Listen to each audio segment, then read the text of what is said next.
What's up? What's up? It's the Arthur Moats Experience with Deke. I'm Arthur Moats, and that's my main man, Deke. What's good? Bro, it's a Victory Friday, man. Turn up one time for the culture, man. Let's get it. Let's get it. Victory Fridays always hit different, man, but it's never, short of being awesome. So I always enjoy it. You know that, baby. Beautiful game. Come on, man. We needed it too, man. It's the script. It's how we do things. It is the script. You got to follow the script. You got to stick to the script, man. It's artwork, whatever you want to call it. Steelers dub. Steelers dub. Don't have much more to say. I mean, what more needs to be said? At least, come on, man. At least in this intro. Well, I'll say something else. I don't know if I want to say this. I don't care. William said we smoking on jeans today. We had some jeans today. That's what he was saying. I ain't tripping on that. Nothing like a little wake and bake. Hello. Kenny over Levis. Okay. One quarterback had a game-winning drive, had a game-winning touchdown, and contributed to a win. The other quarterback had the game-losing interception and contributed to their team losing. Okay. Yeah, I guess people are getting enamored because one quarterback of the two had a couple throws for like 15, 20 yards to open guys. Okay. Congratulations. I'll take the win. Congratulations. There it is. Did Mahomes throw a ton of gaudy passes in last year's Super Bowl? I forget. Didn't he have less than 200 yards in the Super Bowl? It's a strong possibility. Yeah, Brady. How many times did he dink and dunk his way to wins? Strong possibility. Time, right? Hey, I'm with you, man. Winning ain't everything. Winning is the only thing. Talk. And the guy wearing the Steelers uniform yesterday. There it is. At the quarterback position. There it is. Came away with the win. Not Will Levis. There it is. Yeah, you want to talk about who outplayed who first half? Fine. There's 4 quarters to a game. I had my buddy text me at halftime. Levis over Pickett. You know what I said back to him? That's going to be a freezing cold take when this game's over. Talk. And wait till the clock hits 0 and see I what also happens. saw people saying that too, even on the watch party we had yesterday, man. There's other people in here on the hilarious. Will Levis. They was on it, bro. They want the quarterback that lost just because he made a couple nice throws. I'll give him credit. He made a couple nice throws. Congratulations. Pickett did too. And you know when he did them? Fourth quarter. Clutch time.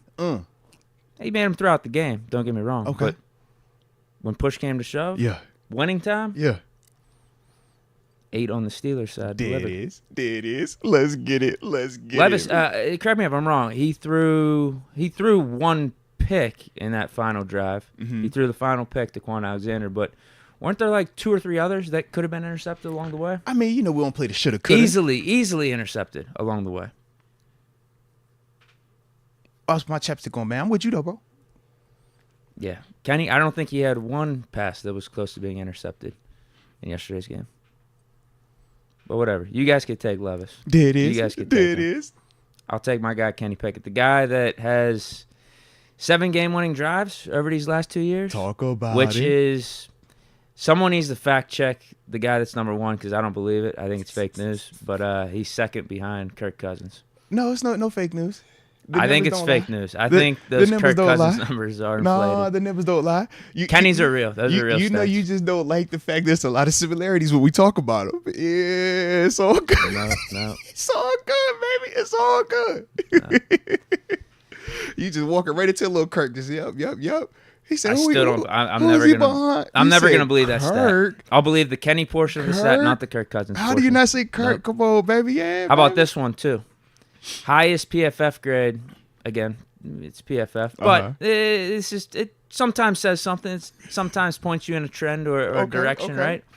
Highest PFF grade in the fourth quarter / OT, with the score within 7 since 2022.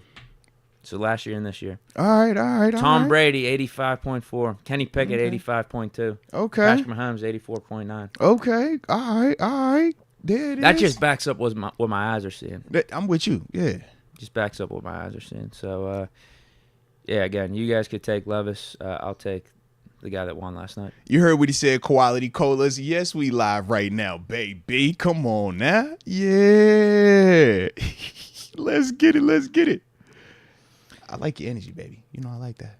Well, we got, till 11:20? Yeah, we got 11:20 piece today. We want to hit these shout-outs I'm over here stalling, huh? I'm tripping. Yeah, so with that being the case, we do got to work through today because, it is Victory Friday. Y'all know we don't hit it for a long time on Friday, but we get right into it. We just roll over and just got to roll over and get into it, Deke. So with that being the case, we finna roll up in it now. While I hit that like button one time for the coach, don't forget to subscribe. And, of course, let us know where you are tuning in from in the comment section so we can give those big boy shout-outs to start today's show. Shout out to everyone that's in here on Friday morning. Let's go, man. And West Coast, they got it worse. Seriously, it was up late last night. Flip it around. Get up early today. 6:30 for them out there? Yeah, they up early today. They up early. Sean Mays, Deke, it's too damn early to be this delusional. I think I just spit 100% facts. No? I said it's too early. Why y'all like this, man? I was giving you stats and analytics to back up my talk. Come on, man. Come on. We got Rod Dollars, 330 Youngstown, Ohio. Share line, baby. Shout out to Rod Dollar. One time for the Steeler Nation on Fire brings up a good point. Pigeons equals Canada on the field equals wins. All right. Yeah. I like Both the Pigeons and Canada. I like it, man. On the field. I like it, baby. Canada undefeated on the sidelines. Come on, man. Luke Pate, 386, Flagler County, Florida. Shout out to Flagler County. I don't think I've ever heard of that, actually. Ethan Leach, 417, Missouri. Shout out to Missouri. Deke, Moats, or Kings. Nah, man, salute you, man. You the rock star today. Berg City, 6-time champs. Big Lex, 734. Deke on fire. Okay, from the top rope. Chili Larico from the 303. Shout out to Chili Larico. One time. Cash Macon. Haven't really seen this one typically. Dropping his zip code. 15212 Northside, Pittsburgh, PA. He said, I don't see this typically. Shout out to the zip code, though, gang. Let's get it. I like that, man. Antonio Carter, 804 Longwood University. Shout out to Longwood. That's not in Virginia. Absolutely, man. Yeah. Tony Sparks, 973 Patterson, New Jersey. Shout out to Patterson, New Jersey, home of Victor Cruz. Absolutely, man. Super Bowl champ. My dog right there. Freezy and the Cuts. Let's go Steelers from the 209, Modesto. Okay. Let me tap in for a little bit because I got Mr. Steele tuning in from the 410 Salisbury, Maryland. Let's get it. Then after that, Jay Zeno 101 in the 089 Munich, Germany, baby. Shout out to Munich, Germany. My house is thine house. You know that. Let's get it, baby. All right, Tyler Candela. Oh, man, Tyler Candela. Shout out to you, man. The 716 Buffalo, New York. The beautiful place of Buffalo, baby. Can't never go wrong with Buffalo. Chris G, tuning in from the 713 Houston, Texas. Furman Palamo, tuning in from the McAllen, Texas, the 956. I like it. And then I will wrap it up with the homie Sequoia Harris in the 718 Bronx, New York. Shout out to the Bronx, baby. Get these supers? Yes, tap in, man. Tap in.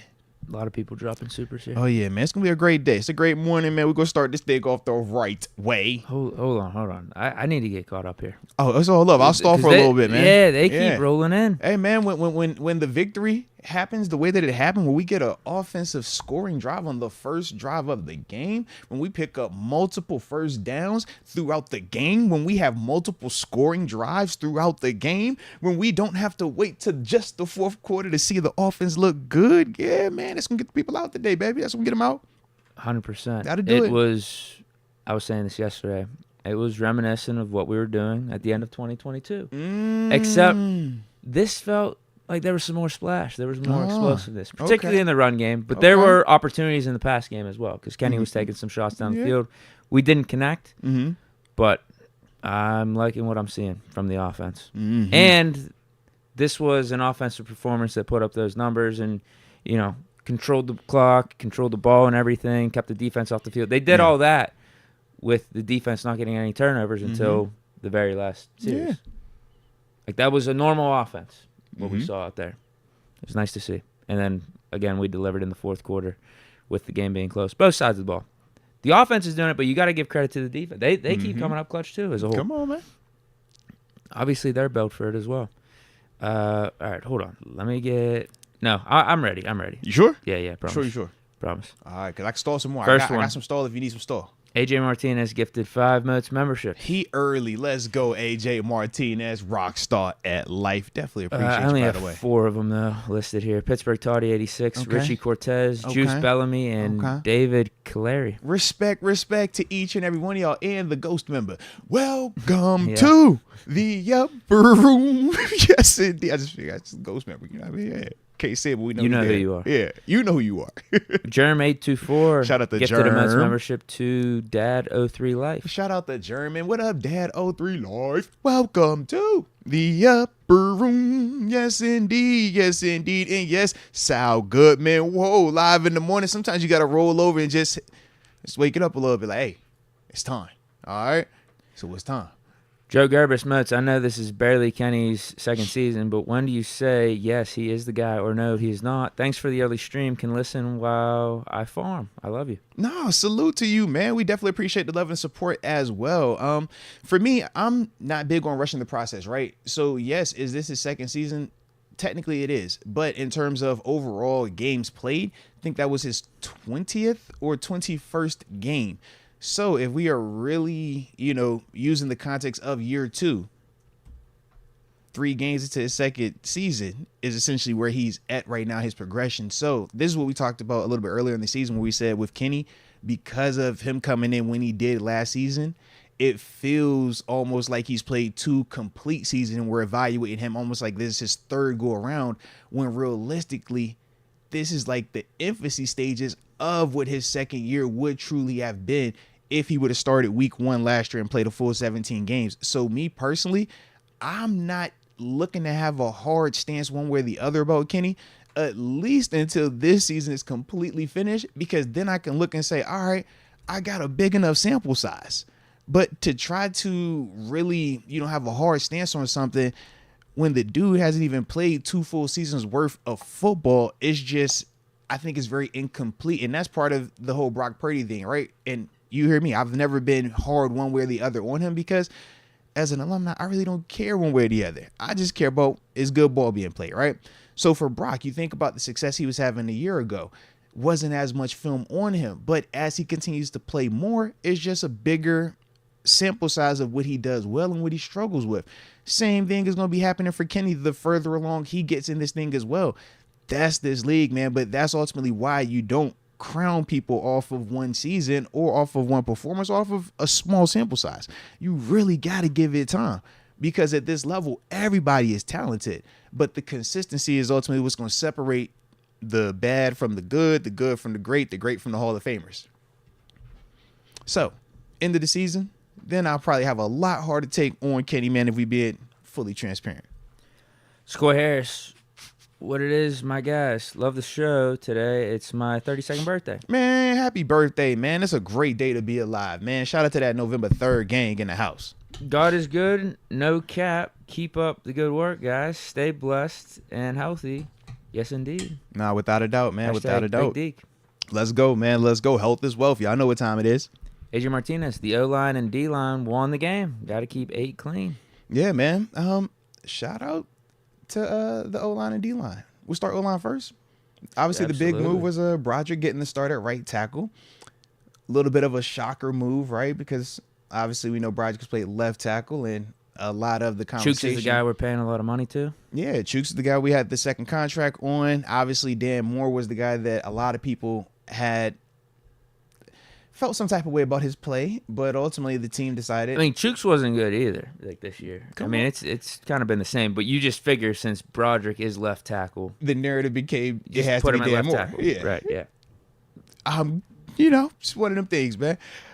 It is good though that Broderick was able to come in and not just switch positions, because I don't think I've seen him at left tackle when he was at Georgia. I mean, at right tackle when he was at Georgia. I think he was exclusively at the left spot.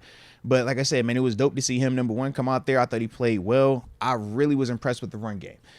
That's the part, when we talk about where we should see the noticeable difference early on, it should be in that capacity. Now, in terms of the pass stuff, man, for the matchups last night, man, he locked that up. That was beautiful.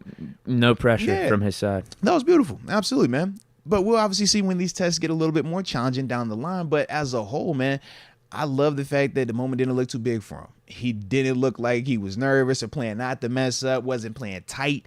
In fact, man, I seen him out there look like he was confident out there, man. Big boy stuff, talking crazy, man. You know, putting that flex on. I think he low-key might have had a penalty on him one time. But either way, I like this energy, though, bro. As a whole, like, you know the energy. I'd much rather say whoa than sick him. That's that Coach Tomlin right there. And the same could go for 24 on the other side, right? In terms of young JPJ, dogging him, right? So you would much rather they be over-aggressive as young players than you having to push them along. But, yeah, man, I thought O-line looked good.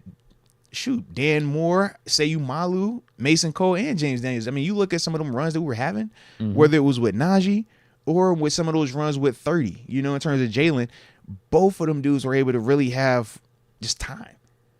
But at the same time, this was also a better matchup for us in the trenches, as we talked about. Oh, yeah. Jeffrey Simmons. Right.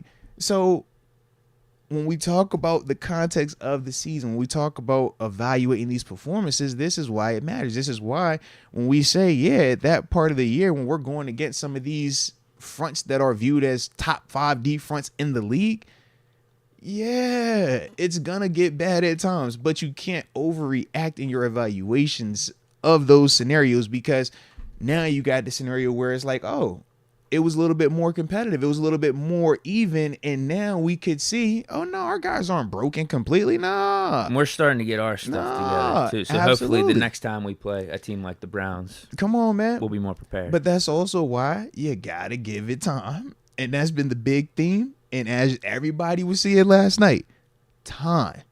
The longer this thing gets, the better it's going to get. We talked about it 3 weeks ago coming out of the bye when we said, man, we saw intent. We saw, oh, man, we actually scored. I think it was like right at the end of it was like right at the beginning of the fourth, right?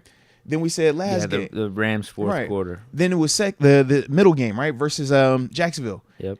We was like, dang, man, we saw the intent early on, but we had the injuries. But then at the same time, we still saw some drives. We're like, all right, we still see some stuff coming together. Yep. But we felt like, it was incomplete. Yep.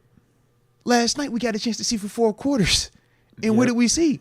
Open and drive, not just open and drive, the confidence to say, we're taking the ball open and drive. I saw that. We're taking the ball. In general, I don't like doing that, but I know Tomlin has that mindset, aggressive mindset. Let's set the tone. Yeah, gotta say, if I'm putting you out there, it's for a reason. I'm believing in you. I love getting that ball after half, though. It feels like a free possession. You know what I mean? Oh, yeah, I'm with you. And typically, we don't want ball first. Typically, you want to be on defense first so you can get that stop early on, and now we got the advantage. Yep. But understanding your team, understanding what is needed at the time, that was needed, man. They needed that confidence. They needed that, we believe in you. Go out there and prove it. Everybody did. You don't think Kenny needed that too? Think about this. The way that people were on Canada is how they have shifted, not 100%, but they shifted towards Kenny like that. It's about 80 to 85% now. So that's what I'm saying. It's like all of them needed that confidence, man. We ain't gonna minimize him over him, and that's gonna continue to be my energy throughout the whole thing, as it's been weeks ago, anyways. But that's one of them things. It's like, man, they both needed that type of we believe in each other. I'm going to reward you. I'm going to call these calls. You make these throws. All right, you missed that throw. I don't care. I'm going to give you something else, man. I love the fact for Canada, when Kenny did have his couple of misses early on, his response was, I'm not going to keep trying to push it downfield. I'm going to get you the easy, quick hitters. Let me get you Deontay's now passes on the sideline perimeters. Let me get you fast releasing Jalen Warren right now and get you on the perimeter. Easy throws where it's low risk, high reward, because you're getting the ball into a playmaker's hand early on the perimeter, and these guys have high probabilities of making guys miss. Yeah. Right. And it's different when you're throwing the wide receiver screen to Deontay versus Pickens or Allen Robinson. It's different when you're throwing the fast release to Jalen Warren versus Najee Harris.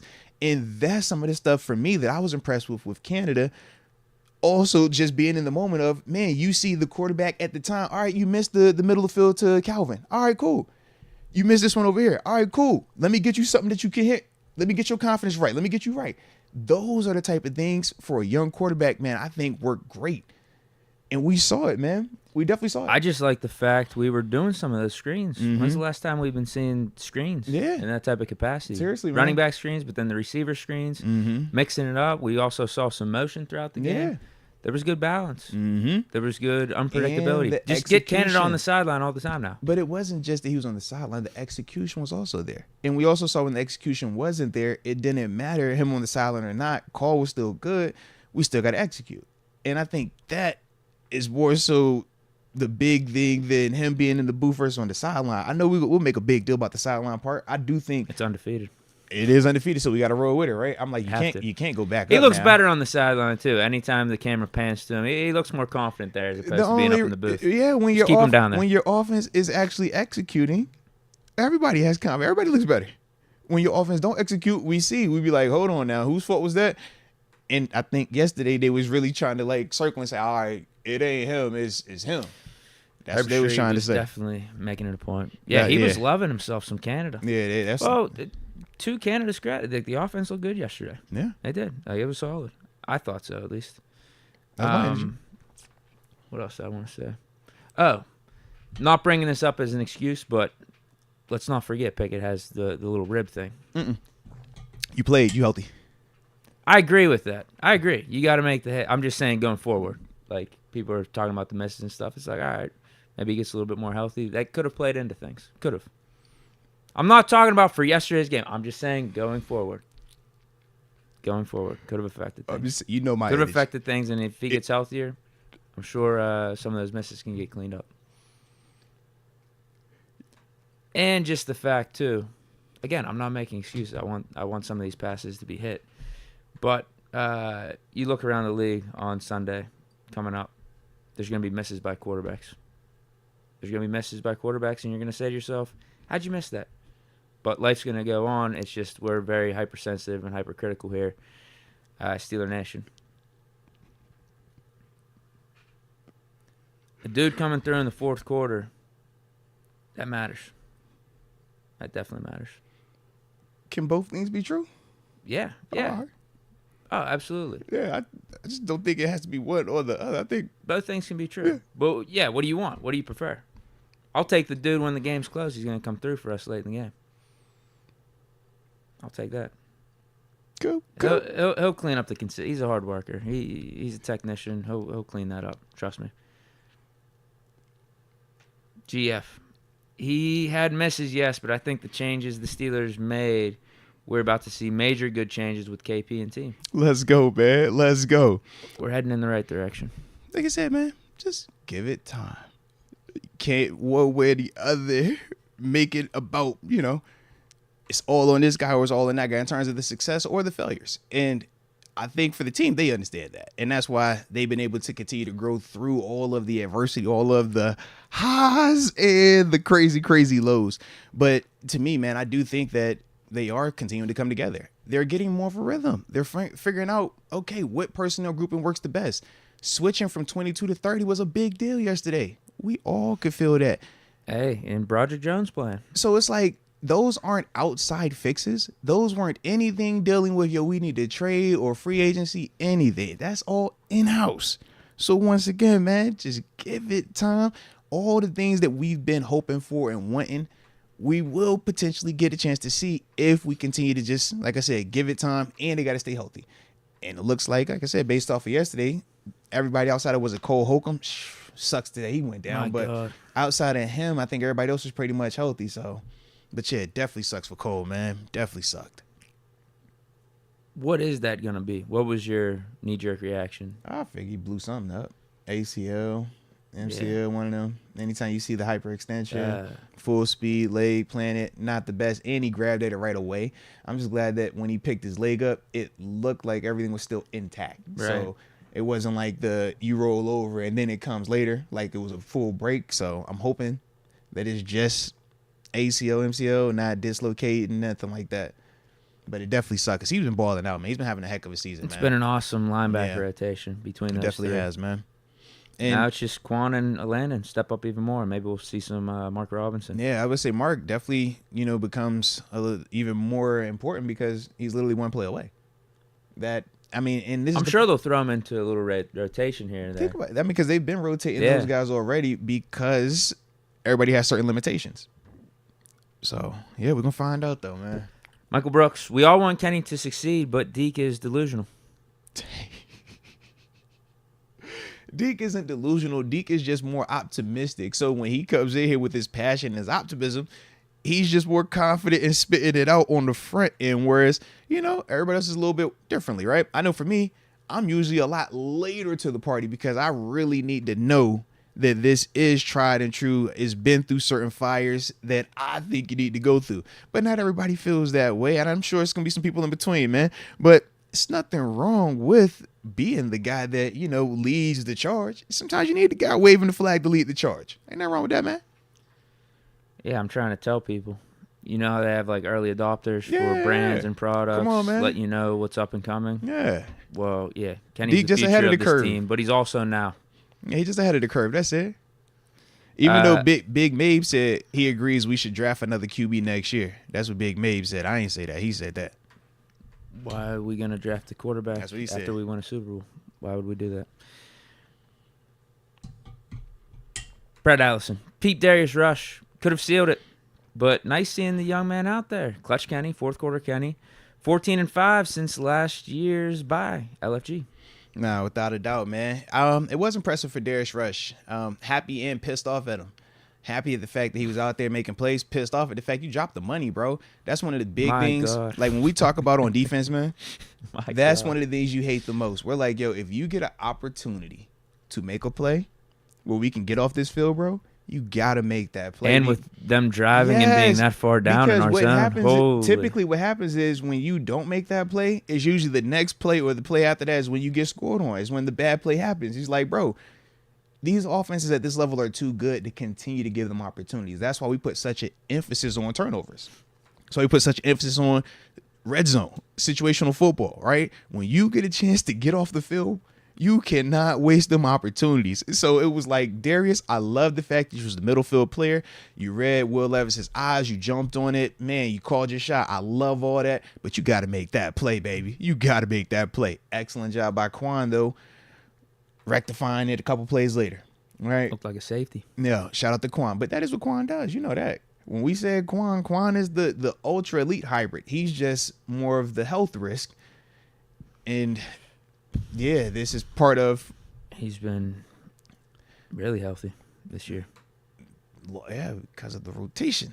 That's the part where I'm just like, we're about to see how all this, the ripple effect off of it, man.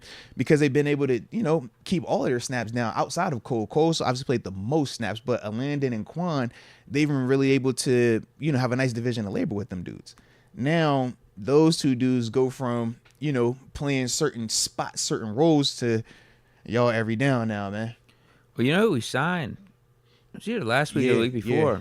Michael Walker. Uh-huh. Dude from the Falcons. Started for them last year, 100 tackles. Mm-hmm. He's probably not as good of a run stopper as Cole, at least from what I saw. He moves more like Quan Alexander, more like a safety. But it's something. Yeah. It's something at least just having the back burner. Between him and then Mark Robinson, then that's the thing. We still have ample pieces, and we're not speaking on starters either. We're talking depth right now. Right. This is a beautiful conversation. Yeah, our starters should be Quan and Landon going forward. Right. Sure. We're like, we still got legitimate options that at least we feel comfortable about. Minkah comes back. You could throw Keanu Neal in the mix for that box linebacker as well. And he played good yesterday. He did. Hey, man, Casey. I would agree.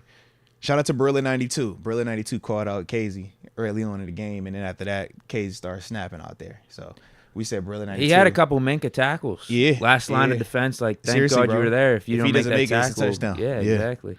Yeah. Michael Brooks, Kenny makes everyone look worse, offense and defense. Now, that's an over-exaggeration. Did he have moments where it wasn't ideal? Sure. Deke said it, though, man. Everybody has those moments, right? I think the big thing is this. Everybody has the moments. The only reason why you might feel one way or the other today is because of the expectations that y'all either set for him pre versus post game, right? Some people think he's gonna come out there and light it up. Other people think he's gonna come out there and stink it up. No different than Matt Canada. I mean, there's people out there with literally while we're doing the pregame interview with Charlie Bass. Shout out to Charlie.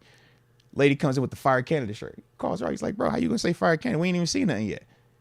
You see what he looked like yesterday. You wouldn't be hollering no Fire Canada with that. You'd be like, yo, Canada, you look good out there. He's bought himself time. So same thing with Kenny. It's like, man, if you come in with these very extreme expectations, yeah, you gonna feel like, yo, he make everybody look worse, or he sucks, or he's this, or he's that. But if you just take him for what he is right now. That's not the perception, man. You're like, yo, this is a young quarterback that's figuring it out. He's starting to get it going. He's understanding adversity. And what is adversity? It doesn't always come in the same form. For Will Levis, his adversity was you started fast. Now, it got kind of weird at the end. You really got to put together a drive here, which he was doing, right? But at the end, ultimately, had the turnover. For Kenny, what's his adversity? You miss some throws early. This is after you have the big excitement of that opening drive touchdown. How do you respond? All right, we got to put together a drive at the end. We got to get together something going real quick. Make some throws. So that was how he handled his adversity. So everybody's going to have these type of things. And sometimes it's going to be early in the game, sometimes late in the game, sometimes in the middle of the game. But the beautiful thing for Kenny is he continues to pass these tests in the form of wins and losses. And that's always been the theme. Even when y'all said we was terrible and we was like, yo, we still sitting at, was it 3-2? Now we're sitting at 4-2. Now we're sitting at 4-3. Now we're sitting at 5-3. I get it. But through all of the chaos, through all of the ugliness and the inconsistency across the board at different spots, George Pickens included, right? Because he had a little bonehead moment where literally it's just like, yo, that's lackadaisical. You get your 2 toes down, man. You're way elite. Like, your standard is way past, can you get that in there? We've seen him do so much harder. So just once again, though, just to show you, everybody's going to have moments. It's just we are hyper-focused on the quarterback right now because that's the way we're conditioned to be. But as a whole, man, I don't think that he makes everyone look worse. Because if you say he makes everyone look worse, you also got to say he makes everybody look better. Because when he is playing well and he is making those throws, we do see how the team responds. So, like I said, man, I don't think it's an extreme one way or the other. But I think he's getting where we need him to be. Let me put it this way. To me at this point, I forget expectations, forget all of that. How valuable is it to you when things aren't going well and the game can be close? Our quarterback's going to come up in the fourth quarter. Like, we have that belief that, like, no matter how this game's going, no matter how bad it is, you see it from those guys. You see it from, like, the elite guys. Tom Brady, Burrow, Ben, Roger. Like, they could have a terrible 3 quarters. They could have a terrible first half, missing throws. It's like, this ain't good. But if we keep this within 10, we keep this within 2 scores. All right, he's going to show up. And that's the type of stuff that Pickett is showing. Again, it goes back to what you said. Do you want both? Yeah, of course you want both. And I think we'll get that from Kenny. But he's showing that stuff, and that's I don't think you take that lightly. I think Steeler fans are overlooking that right now, or a decent portion of them. So I look at it like this. I think this is why when you hear former players or players talk and we say it is a team game, this is what we're speaking on. Because the messaging just comes off as mixed message at time when we'll throw almost 100% praise on the quarterback when everything looks good. We're like, yo, it's exclusively no. You're part of it. I'm not giving it 100%. Yeah. No, the defense played good. It was a team thing. But the guy to lead the charge, be around. Let me just go. Yeah. So the thing is this though. The reason when we talk about it being a team game is because, like you said, right? He can't get into the fourth quarter if special teams, defense isn't doing everything, right, to make sure that he gets these opportunities. But the problem is we'll take that one fourth quarter opportunity and we'll say that that's more than everything else that transpired. That's what players be feeling at times.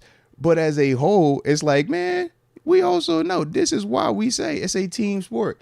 And why I personally don't always put wins and losses on quarterbacks, because like you just said, right? A quarterback can either start hot and his defense can fail him late, and we're going to look at that quarterback and say he choked. Or that quarterback can start super slow, get hot at the end, and we're going to be like, yo, he's great because he closed the game out right. Don't mean that either one is 100% right or wrong, but that is just the perception around it because of the position. But as a whole, this is football. It's a team sport. Everybody's going to have them phases. It's going to be some games where Kenny eventually is going to be the one carrying us maybe in the first 2 quarters. And then it's going to be a game where it's like, yo, defense, offense then wet the bed in the fourth. We can't get a drive. Defense, you got to make plays. That doesn't minimize Kenny. That doesn't mean Kenny is choked in that moment. It just means that the game flipped. It's no different than when it starts like how it was yesterday. And it's like, all right, we ain't getting it like how we want early on. All right, but we finish it the way we're supposed to finish it. As long as we are picking each other up and it's equating wins, that's what the team is for. We are not built on just one player. This is not basketball, you know what I mean? Basketball, you get away, man, you're one player. He's just better than everybody else. You can win with that. Here, everybody got to play well. And sure. We did. Yesterday we did, man. NFL football, big team sport, big team game. Yeah. I'm just taking Mahomes, you talk Brady, whether it was in Tampa 100%. Or in New England. Yeah, you have a shitty line. Yeah, like, it was team. You're going to look a lot less than what you typically are. I'll go back to Bradshaw's comment, though, a couple weeks ago. He was talking about Kenny, he doesn't have the most touchdowns right now, but don't worry, those will come. He is the quarterback, though, that this team needs right now. I think he is the quarterback for this team in the future. And it kind of goes hand in hand with what you're saying right now. The way we're trying to play ball, Kenny is doing, going back to that Tomlin comment back in preseason and the offseason. Kenny needs to be what we need him to be, and that's what he's doing right now. Like I think he's the leader that this team needs, a quarterback. Different than what the normal perception is in today's NFL. It's different than that. But if you understand the lens of how you're supposed to be looking at this thing, you're not going to be feeling like, yo, we can't or he's not. You're like, no, this is exactly what we need right now. Think of it as the early Ben formula, those early Ben teams formula, 04, 05. Yeah. If you think of it that way, like that's how we're trying to win, then, yeah, you should love what you've been seeing, at least since the bye week. The problem was we transitioned from the 14, 15, 16, 17 era of 7, where that was like the gaudy big number. So for them, that transition is like, hell, how do we go from this back to that? And those it's like, defenses weren't good. Just think as a whole, though, 7 at that stage is different than 7 in year 1 and year 2. So as a whole, everything naturally changes. Why does the defense not get so good? Because you put all your money on the quarterback once he's proven. Yeah, now we have money allocated to the defense. We got young players on offense. Yeah. But you got to get to that phase. You can't pay the quarterback if he ain't proven it. Then prove that he was worth of that. So when you get to that, now the thing is, you got to be elite the whole time and pick it up around the corners, man. We ain't built like that right now. We built to Kenny don't kill us. And I do think there's still untapped potential for this offense, though, too. Like you still see we missing. Yeah, that's what I'm saying. Yeah, we could keep playing like this and win, but holy. It's not just explosive elements. With Deontay being back, and then quick Farmer's strike. not even being out there yet. It's almost quick strike potential with this thing. You think about the DJ throw last week where DJ drops it. You think about the Calvin Austin throw this week where, Kenny missed it. And it's like, man, those are 2 explosive touchdown opportunities early on in the game. Aggressive calls. Literally first play of the game last week. And was it the top 6 play call this week? It was early in the game we called that. In terms of the Calvin Austin running the street. I thought it was like middle of the game. I thought it was earlier than that. Because I remember we called it like first play last week with DJ. We definitely called it like first half, I felt like. I think it was first half. Yeah, it was the first half. I think you're right. But it was just like, I'm loving that we are identifying when we're going to get Tampa 2. And we're finally getting the matchups that people always criticize our defense for. Wide receivers on linebackers. We said, man, it's not just a Pittsburgh thing. It's the It wasn't bad coverage by Holcomb. Wasn't terrible. It's just he's a linebacker. And Levis made a good throw. I'll give him props. Bro, that's the hard part of that defense, man. You're going to get some opportunities like that where you're like, all right, you got to survive the down, man. Yeah, it's unfortunate. It's literally that play. That's the one Holcomb got hurt on. Yeah. Chow to the corn. Cheers to Victory Friday. This team emulates the mid-'90s Steelers squad. TJ and Alex match Greg Lloyd and Kevin Green. Let's go. Minka like Woodson. Two-headed. How about JPJ like Woodson? How about that? Two-headed monster at RB. Hopefully KPA can be better than O'Donnell. Yeah. Even though O'Donnell did take him to a Super Bowl. Aaron Holiday. Well, you know what? Since he mentioned Highsmith, can we give Highsmith some props, man? Highsmith was cooking last night, TJ Watt gets a lot of publicity, but it's arguable that Highsmith had the better game. He had the helmet off sack, and JJ was there, so it was sexy. But yes, Highsmith definitely had the better game. Okay, but the sexier play was the helmet. 2 sacks from Highsmith. I think it was 5 QB hits. Bro, he was killing. He was killing Levis, bro. Dude, Levis got really lucky a couple times in the first half bro. with our pressure. Just like him looking around and then I'm just gonna get the ball real quick as he's getting hit. It's like okay. Levis played well, man. I know why you have to have that energy today. I get it specifically for you. Why you got to be on that. But, bro, Levis played well, man. I ain't even tripping, bro. I'm like, I don't got to be on that. No, I'll give him props. I think he looked good. But, again, all right, cool. Win the game. No, but I'm saying that's why you did the cool win the game, because you can't allow Levis to be viewed as better than Kenny. So that's why I said I get your energy. That's why I get your energy though.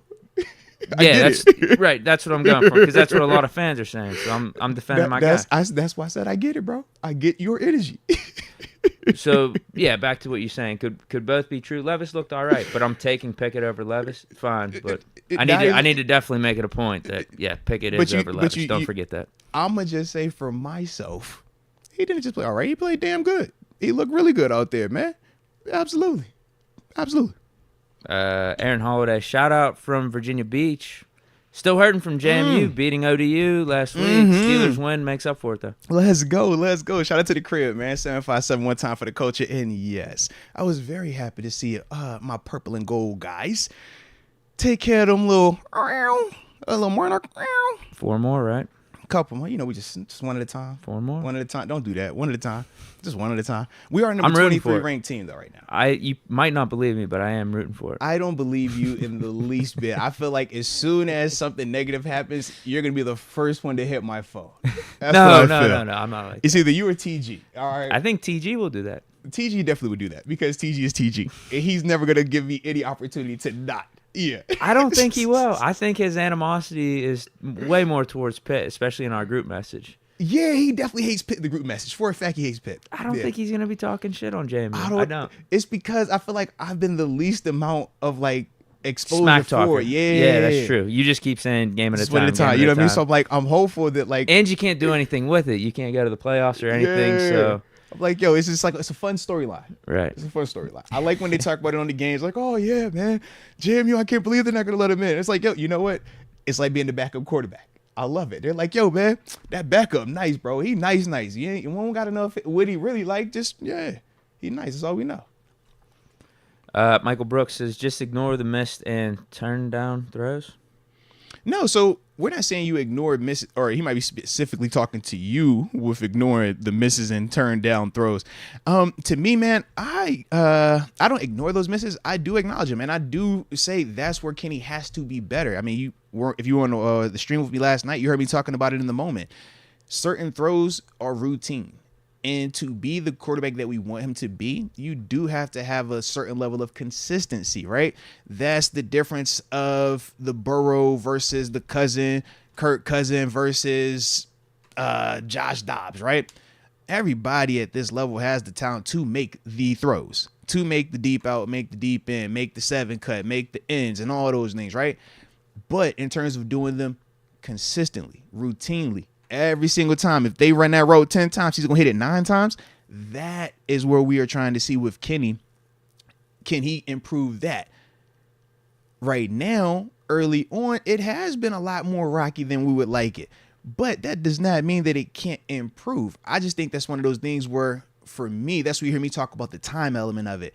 Everybody's on different pages, though. Some people are like, nah, man, I want to see him make those throws now. If he can't make them today, I don't want to wait. Others are like, man, give him the whole contract before you can figure it out. I'm not on that energy. But I do feel like you got to let him at least get 2 legitimate full seasons body of work before we really say, yes, he can be consistent, or no, he can't be consistent. Because this level is truly week to week, and it is that competitive, man. I'll go to the next one. Let's go UW. If Kenny was the guy Deke claims he is, we shouldn't be in the position to need a game-winning drive with all the talent we have. That is definitely the rebuttal every single time when people bring up the game-winning drive stats. You're like, yeah, that means you're losing in the 4th. Well, listen, I got to see Ben do stuff like this throughout his whole career. Things aren't looking pretty at times. You come up clutch with a game-winning drive, or you just come up clutch with game-winning drives, whether it's pretty or not. And again, that's a prerequisite I'm looking for in my quarterback, and Kenny's showing that. I think it's one of them things, man, for people. If you're a big guy, then you love that, right? Because it's like, man, I've seen my guy deliver 2 championships, so I can for sure stand on that. Then you're going to have the people that look at your Bradys or your Montanas, right? Or the guys that they view as the elite of the elite. And they're like, well, they didn't have to come back every single time, because sometimes they could just go out there and flat out dominate teams. And I think that's the other side of it. But as we've been talking about it, man, both ways were effective. Okay, cool. He won more over there with that method. we still know this method for certain works. If you're a closer, for certain, you can still win. We've already seen that here. So I think that's also at play with this. Yeah, too, and then man. you develop along the way. Because Kenny is still a young quarterback. So we were seeing this stuff from Ben in his first 2 years. Now, I do think Ben was better at this point in both of their careers. He was just flat out better. But Ben then also, going into year 3, year 4, year 5, like he just became a better quarterback, the guy that the offense was going through more and more, even though for me, if you asked me back in the day, I still didn't think we were throwing the ball enough. We were running the ball a lot more than some of the other teams with elite quarterbacks like a Peyton Manning or Drew Brees and whatnot. So that's why Ben's stats weren't as gaudy. But again, we were winning games. He was an elite quarterback. So again, Kenny's hitting the prerequisites for like, hey man, it's close. You're going to step up. You're going to be the leader we need you to be late in game. Like that matters. I'm sorry, that matters. For a fact, it matters, and he's shown enough. I get it. Yesterday I missed throws, missed some throws this season, but he's shown enough that he could put it together for all 4 quarters too. It's not just the 4 quarters, but yeah, I mean, on a game in and game out basis, we do want first quarter, second quarter, third quarter, you to get the hits on those throws that you've been missing. But hey, man, like, I'll take it. You guys, if you guys don't want it, that's fine. I'll listen to Terry Bradshaw. Listen to me and Terry. Shout out. GF. That game in stadium felt different in a good way. It did look like the atmosphere was really nice. I just thought that it looked like Steeler Nation was actually trying to be supportive and not boo. So, yeah, I think when we got that energy, man, the players play a lot better. Everybody feel a lot better. And I'm sure as a fan, you enjoy watching the game a lot better that way, man. So, yeah, man, salute y'all for that. I'm back in the house this week. There it is. Let's go. Can't wait. Let's go. Quan 77, did y'all see GP didn't celebrate the DJ touchdown? I know he wanted to be a part of the action, but you can't pout all the time. I actually didn't see that. I didn't see it either. People have been talking about Pickens' body language from yesterday. Yeah, I didn't. But I haven't seen any of it. Yeah, I ain't seen any of it, man. I don't care if he's frustrated. I've never seen him be a cancer in any way, shape, or form to any of his teammates. Everybody that I've communicated with, heck, even Deontay Johnson has communicated glowingly about, GP. I told you, man, I don't hate passion. I love passion. And when you channel it the right way, I think it could be a weapon. I know for Pickens, he's one of them guys that everybody is looking at because he's very demonstrative at times.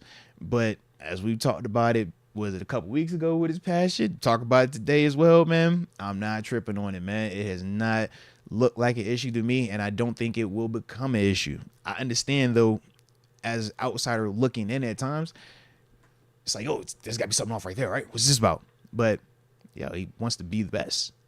When you want to be the best, you're pissed off whenever you're not being the best. It's that simple, man. Whether it was him pissed off because he thought he should have had his touchdown already in the game, but a little lapse in judgment, right? Didn't get the foot down. Or was it maybe he's frustrated that, man, I ain't running the route that I wanted to run. I thought I could get open. Or, man, he ain't seen me on this one. All that's available, man. I don't think it has to be he's pissed off or he wasn't happy that, DJ scores a celebrate. It's like, nah, man, it's a lot that you be thinking about when you're out there on that field, man. It's a lot to be going in your mind, man. What we can give him credit for, and my dad wanted me to make it a point, not only in yesterday's stream, but also for today, that Pickens is still doing stuff in the run game, though. No, facts. The blocking throwing is the there. Blocks. Seriously, bro. Shout out to Papa Deke as well, man. Shout out, man. But that's for a fact, man. I love when I see him, and I love when I'm seeing Deontay as well, man. Both of them dudes giving great effort on the perimeter, and that's how you get these second-level explosive runs. O-line got to give you the first part. You need your running back to make that one guy miss. Especially on those outside runs. Yeah. But then after that, your receivers, they got to be blocking on the perimeter, man. And GP definitely does that. Bro, did you see when he hit Edmonds? Yeah, on the Jalen Warren sweep. Yeah.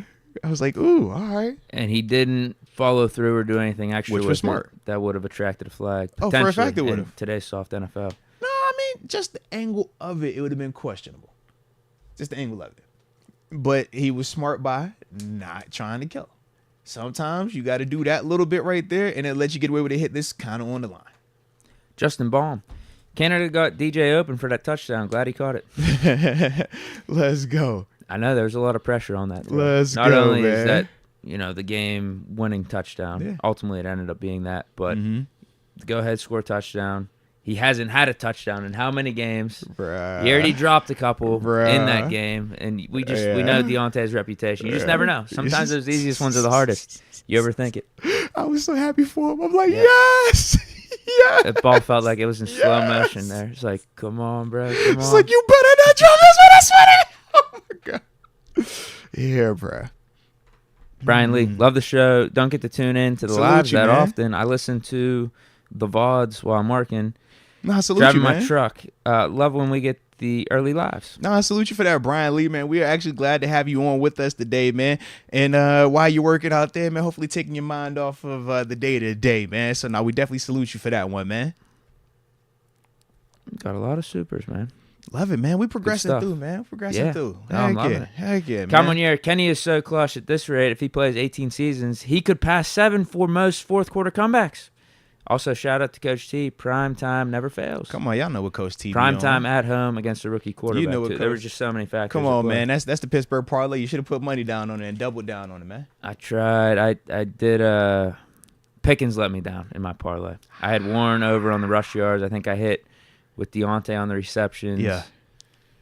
Pickens receptions and receptions and receiving yards let me down. I thought Pickens was due heading in this game. I thought he'd at least get 4 or 5 catches. Yeah. Maybe like 70 or 80 and a touchdown. He almost had the touchdown. Bro really finished with negative receiving yards. It's crazy. Yeah. That's crazy, bro. Yeah, I think everything hit except the Pickens stuff. I had a nice little parlay. And DJ still, man, he was 10 short. I'm like, DJ almost got 100. I wanted 100. I was like, gotta get the 100 with the touchdown. I started for the touchdown. The touchdown was great. I thought he was gonna give me the 100 with it though. How about he got bailed out on that one? Oh, for a fact. The slant across the middle. Yeah, it was in the end zone. I was like, yo, DJ. That went right through DJ, his that's hands. on you right there, DJ. That was on you. I was like, all right, if we go talk about Kitty's Allen Robinson though, DJ, that's on you right there. You got to get that. It was that one. Same series. Yes, right? it was. Yeah. Yes. Yeah, it was like back to back. I felt. I'm like, that bro. was another reason why I was nervous about Deontay catching that touchdown. It's literally like the play or two before drops a wide open slant. What are you doing? Come on here. Canada has to be on the sideline rest of the year. Hey, man. That was his first time throughout his career as well, man. So I didn't know that. Yeah, it's first time in his career on the sideline. And so, yeah. Like I said, it's shout out to Canada to being open for it. Well, yeah, it's pros and cons to it, man. But that was my whole thing. I'm like, man, if we're going to just talk about leaving no stone unturned and you're going to try to do whatever you can to improve it, all right, if your young quarterback responds better because he gets a chance to actually look you in the eyeballs when he comes to the sideline versus having to talk on the phone to you, if that's what it is, man, let's go with it then, bro. Because it could literally just be that simple. I feel more confident being able to talk to you directly and we can feel energy off of each other versus let me come to the sideline, pick up this phone, and I'm trying to verbally articulate in the moment certain things that I might be seeing or experiencing. Not everybody is built like that. Some people, they want to be able to come here and Deke, do this. Hey, bro, did you see? He was over here and he went right here. And when he cut that way, you can't do it on the phone. On the phone, you got to be like, yeah, it was the number 3 position, man. They were sitting in the Tampa 2, man. It was the middle runner. That's a way different verbiage. And for young people, maybe this for Kenny specifically is a little bit learning easier different ways. Yeah. And that's a part of this league, man. You got to adapt. It doesn't matter who, right or wrong. The common thing that we trying to do is win. And that's what we say, leave your ego at the door. I don't care about who needs to have this, who needs to get the credit. How do we get the result that we are looking for? And right now, all right, you on the sideline. Hey, man, got to keep it going. Michael Brooks, hope Kenny grows. Have we won a 1-point game? 1P game is what he's saying. Have we won a 1-point game? Or have we won one playoff game? Yeah, I don't know what he's getting at there. I don't know either. But I feel confident in either one, though. Rec 7. Super Chat's going crazy on payday. Hit the like. Friday? Oh, it is because it's Friday. I was like, it's Friday today? All right. It is Friday. It is Friday, yeah. Maybe we need to do more shows on Friday. That's what it is. Rec 7's on to something. He say, yo, Friday, payday, 1st to the 15th. All right. There we go. Everyone's got a surplus. William McClung, we're a competent QB away from being number 1 in the AFC. I mean, like you said, wasn't Kenny a part of that win? No? Yeah, come on, man. Wasn't Kenny a reason that we won yesterday? So I don't want to hear comments like that. It is crazy. I looked at the playoff picture today, and you got the Chiefs at 6-2. You got the Dolphins 6-2, and the Ravens 6-2. We have the tiebreaker over the Ravens, so hopefully they slip up against Seattle. Yeah. But Dolphins and Chiefs play each other. Oh, yeah. Sunday morning, so one of them's going to be taking a loss.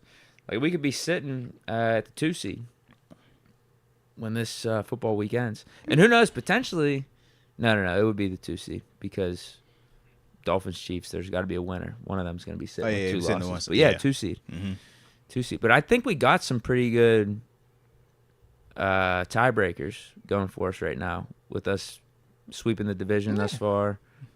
Beating some AFC opponents. Although we do have some losses against AFC opponents. We just got to keep winning. Just keep winning, man. Keep winning. Everything is there that we want. Just keep winning. And that 1P comment was, have we won a one-possession game? That's what he was saying. I feel like we won a whole bunch of one-possession games. That's all we do. With the comebacks, yeah. We definitely ain't blown nobody out. Yeah. And you were right about the heart attack element to yesterday's game in your prediction. Yeah, you got to have that.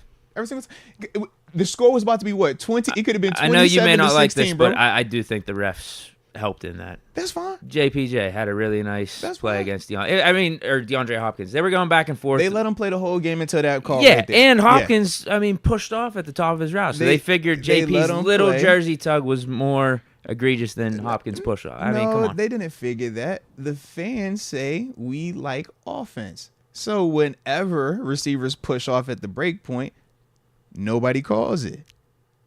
If the DB grabs in the slightest bit, Pat P, right? People was like, yo, Pat P holding him for dear life. Pat P literally just had his hands guiding the guy.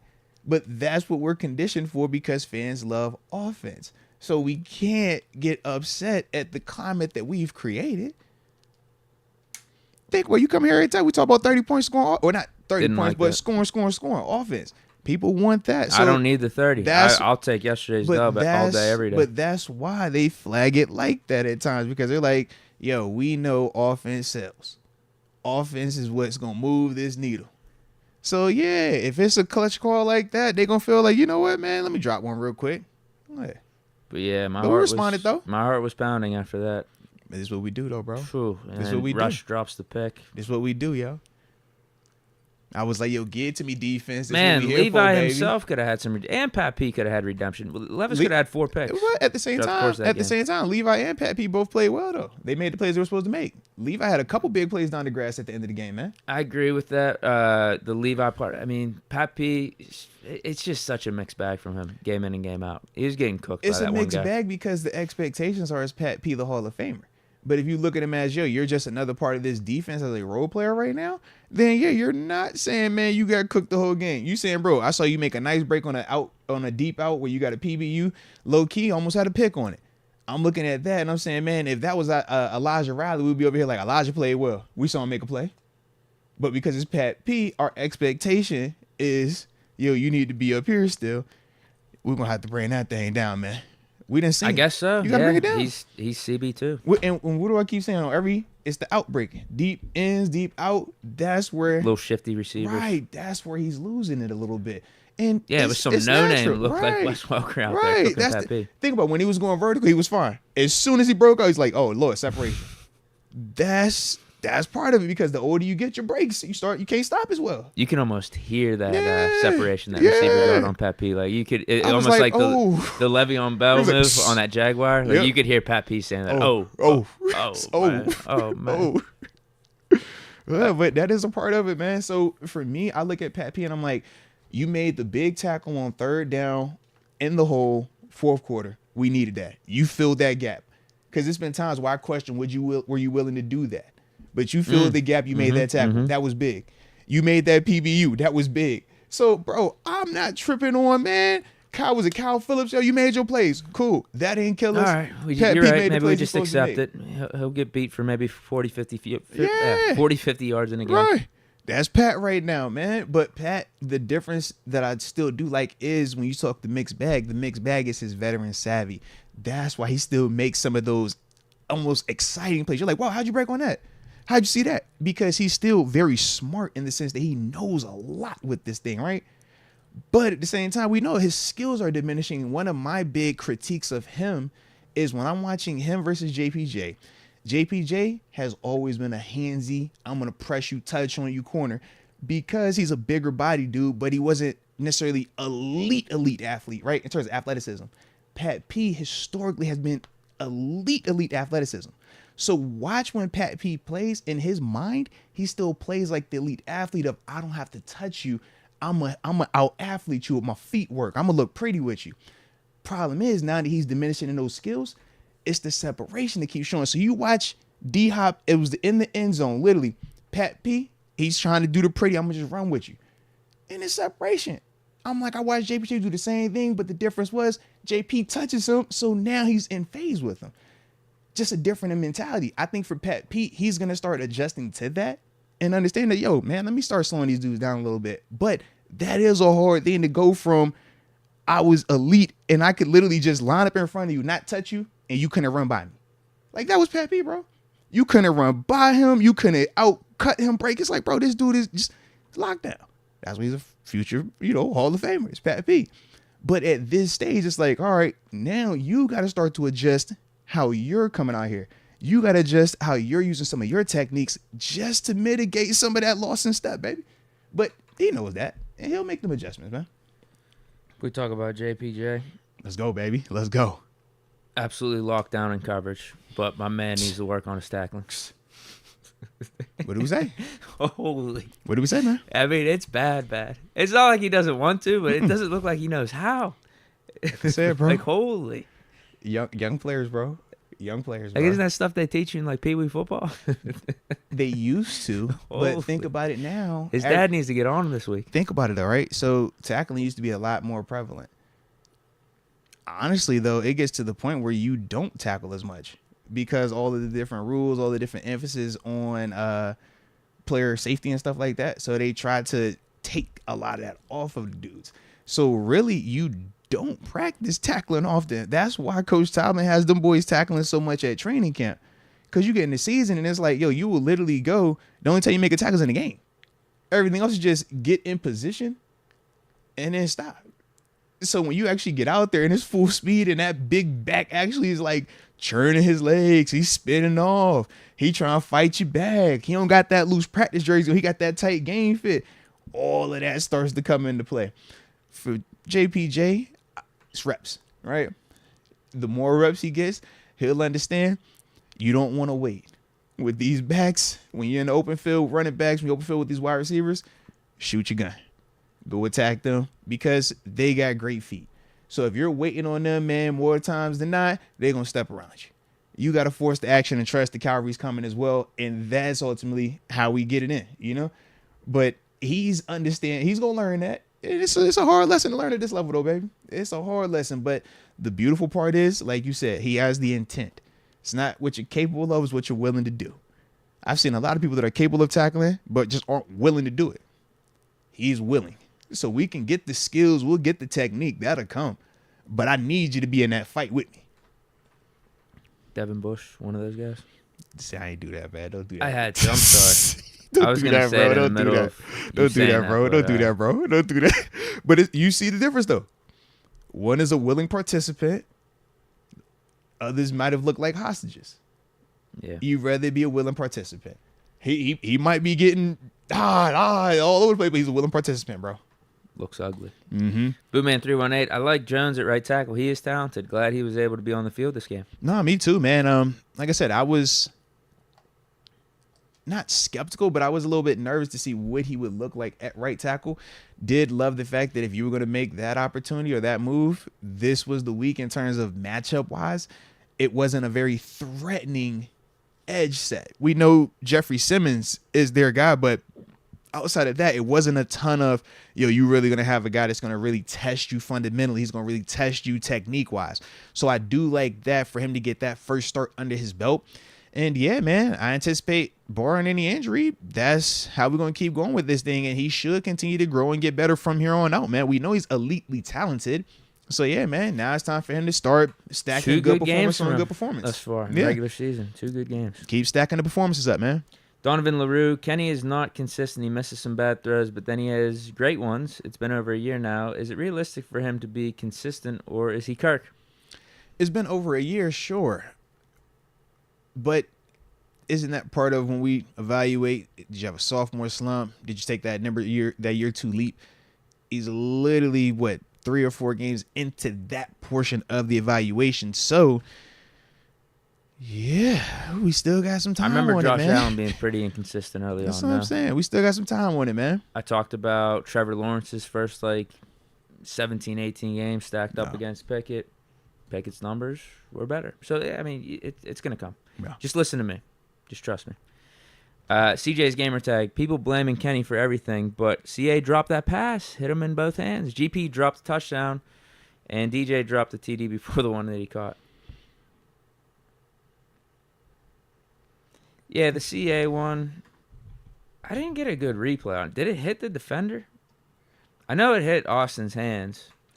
So, it was short. He short-armed it. Yeah, it's one of those things. Yeah, I think Pickett definitely could have left it out there more for Austin. Hit your hands as a receiver. You'd like to see it caught. So it hit the linebacker's hands first before it hit Calvin's. Did it? Yeah, that's what I'm saying. Short-armed. That's what I'm saying. Okay. Yeah. Because I couldn't get a good replay on it. They showed it a couple times and didn't really, again, get a good view of it. So if that is what happened, then that's on the throw, as opposed to the catching thing. Regardless, it's not about placing blame. This is why we say that's narrative, right? It ain't about, all right, we putting it on the receivers versus putting it on the quarterback. It's annoying sometimes, too, when you're microanalyzing every single throw, every single detail. It's like, all right, come on, we got to win. Man, you sounding like me. That's how I be feeling. Well, we gotta win, and it was in a fashion where our offense looked good. We were clutching the fourth quarter. Yeah. And the defense played well, too. So, that's all I was asking for. Going back to those, first 4 or 5 weeks when we won in the fashion that we did against the Browns or against the Ravens. Yeah. We wouldn't even pass the 50 for, the first 3.5 quarters, depending on – that was more the Ravens game. But the Browns game, we got negative yards in the fourth quarter. Yeah. So there were things about those offensive performances where you're like, this isn't sustainable. What I'm seeing from the bye, this is sustainable. Come on, man. This is very sustainable on both offense and defense. And Deke, and what did we say when they was trying to compare the end of last season to the beginning of this season? It's not apples to apples. It's apples to oranges. Different time frame. Now, post by, we are getting exactly what we were hoping for, exactly what we were anticipating. We see not just the same level of production, but we see the uptick in potential and in execution in certain elements, man. So that's why I'm like, bro, we are right along. We're developing right where we supposed to be developing at, man. We developing on schedule. AJ Martinez, Sabotage 7, Sabotage Canada. He froze his ass off. Big facts, because it's definitely a lot colder on the sideline than up in the booth. Even though they had the window open, it still is nice warmer upstairs. Yeah, he's going to need to toughen up for the winter. Yeah.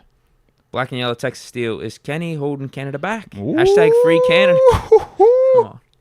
Just in case you ain't know, Wemby's going crazy. Hey, bro, he went for 30. Was it 35 and 10 last? I did catch that part at the end. I said, oh, okay. And he yammed on somebody at the end. Ooh.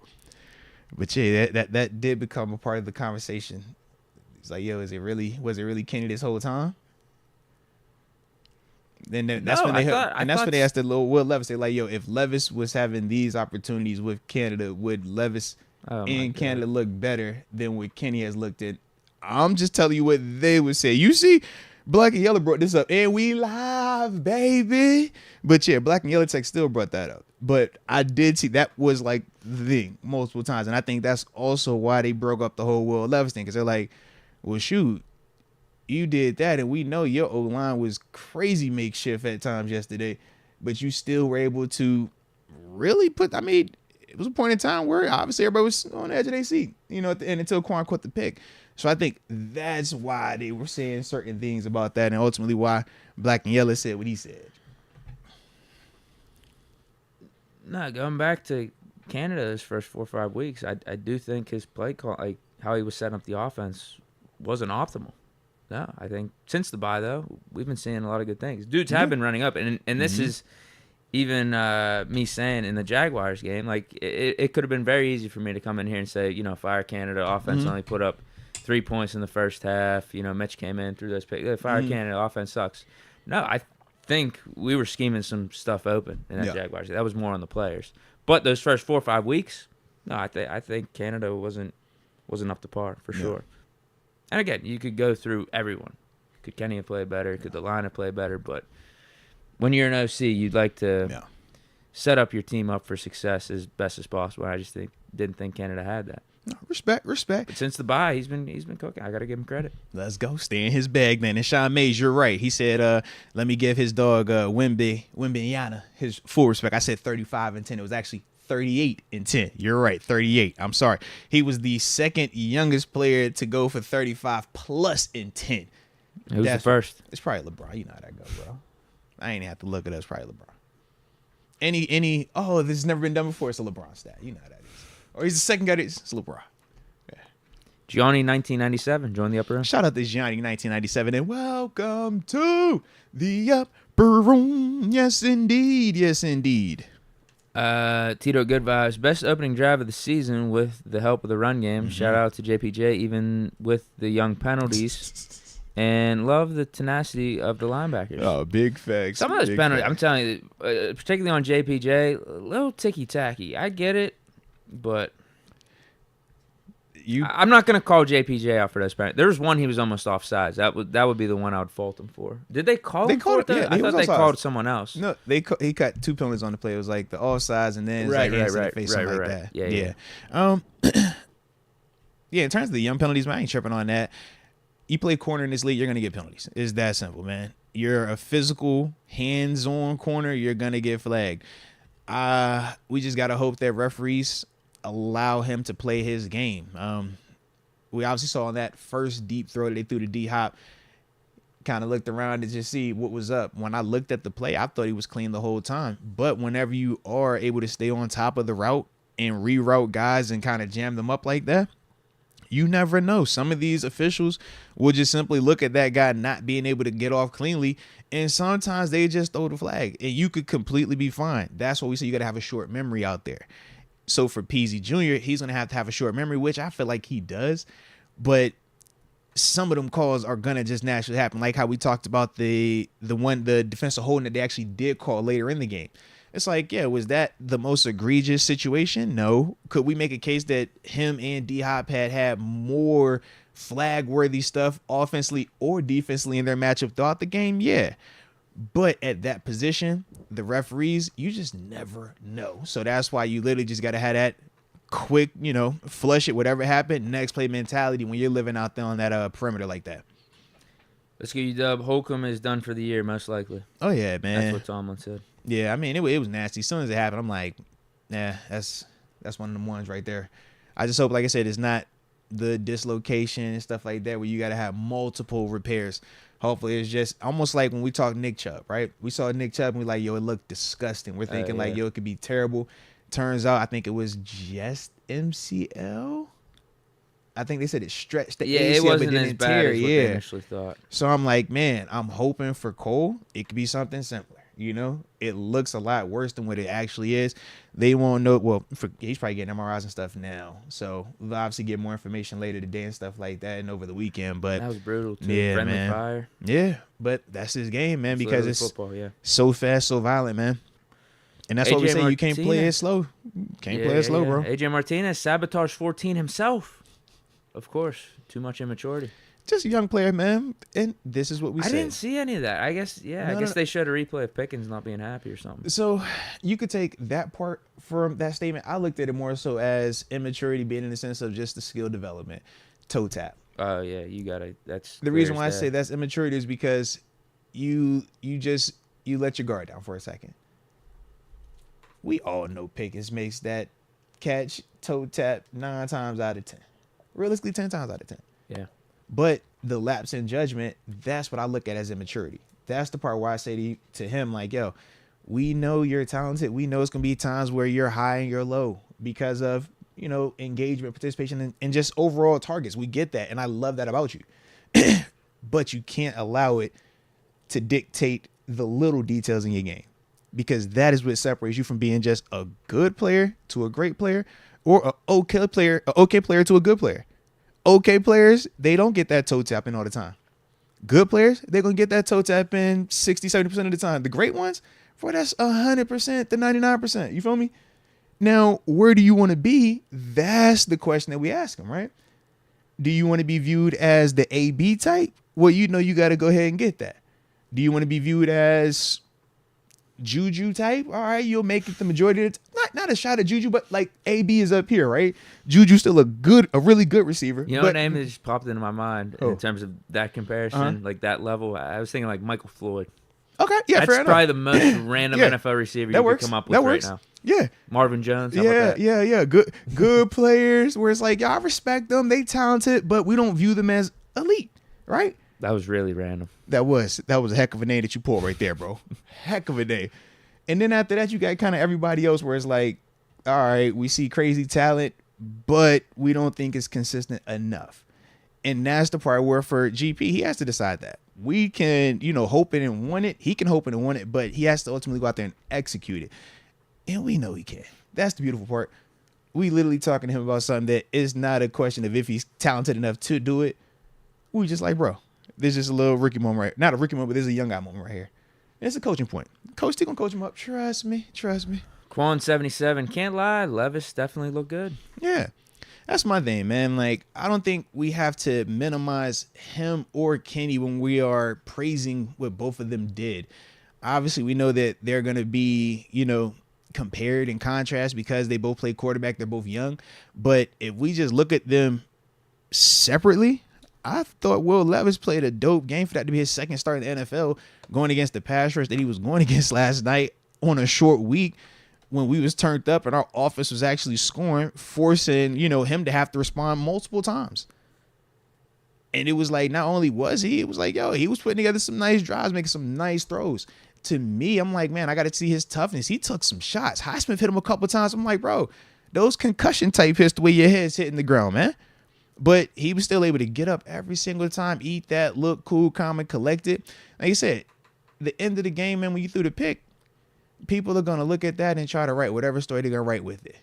I'm saying to myself, man, in that moment, you're being aggressive because why not? The game is on the line. What are we going to do? Be conservative and kick a field goal and lose by one? Nah. So you got to take some extra chances with that ball in that moment. I like the fact that, hey, if you're going to take the chance, man, you taking it on the best particular spot on the field, trying to get it over top of that linebacker, man. It's a tough throw, but that is the high percentage throw in that situation right there. Like I said, I thought as a whole, man, he looked good in the second game. But it's just a second game. And that's why it's like, you can't say that a 2-game sample size means that he's already better than Kenny. Nah, that ain't how it works. We got to see, man, he got to continue to do this thing week after week after week. Not just from a skill perspective, but a talent perspective, in terms of a durability perspective. Also, what happens when the pieces around him start to go in and out? We see that's what Kenny's had to deal with at times. Those are some of the things that dictate or determine how good a guy can be in this league. When all of those variables, man, when they start to change a little bit, can you still be the constant in the midst of all of that? So he'll get his opportunity though, man. But I thought he played well though, man. AJ Martinez. Oh, no, I'm sorry. Calmanier. Prayers up to all the players that got hurt last night, especially Cole. Feel terrible for him, but shout out to our inside linebackers. Minka coming back soon? ? I don't think he's coming back soon, honestly, man. Like I said, that we talked about the hammy situation, bro. We didn't put him on IR. Yeah, not yet. So that's a positive. Yeah, it's gonna be at least a few weeks. It has to be. Yeah. It is interesting we didn't put him on IR. Because we put Pat pretty quickly on IR. Yeah. And it was different, too, because traditionally... Same with Deontay. Same week we put him on IR. And I was thinking to myself, like, I know in the past you win it because you didn't want to lose a guy for the whole season. But now there are no limitations to how many people you can put on IR and have them return. They just have to sit out for 4 weeks. So unless they feel like they can get them back I guess Minka's just one of those guys you don't question with the injury stuff. I guess. I mean, he tried to play after having his spleen removed. So to an extent, sure, but I'm just like, Bro, that's a lot, man. That's a lot. That's a quick He was playing turnaround. with something for most of last year, Yeah, too. Wasn't yeah. it groin? Uh-huh.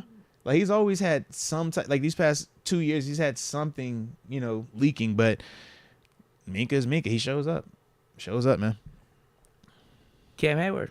Give him a shout out. Shout out to my dog. And he made no the play re-injury. too. Yeah, he was playing good. Made a nice play at the end, man. Big tackle for loss, man, on the screen game. I like the John Wick tweets, and then he pulls up in the John Wick suit. Peep the details on the triple black suit, man, with the tie. I like your details. You already know what time it is. Can't keep holding it down for us old folk, baby. Keep holding it down, all right? So it was beautiful, man. I was loving what I saw out there. Loving it. Like you said, man, the beautiful part, too, was even on the play where he had the big TFL on the screen, I look and I'm like, yo, you got your running mate with you. Almost like the changing of the guard. Like I'm seeing Ogunjobi over there hunting early. I'm like, that's your new to it. That's your running mate.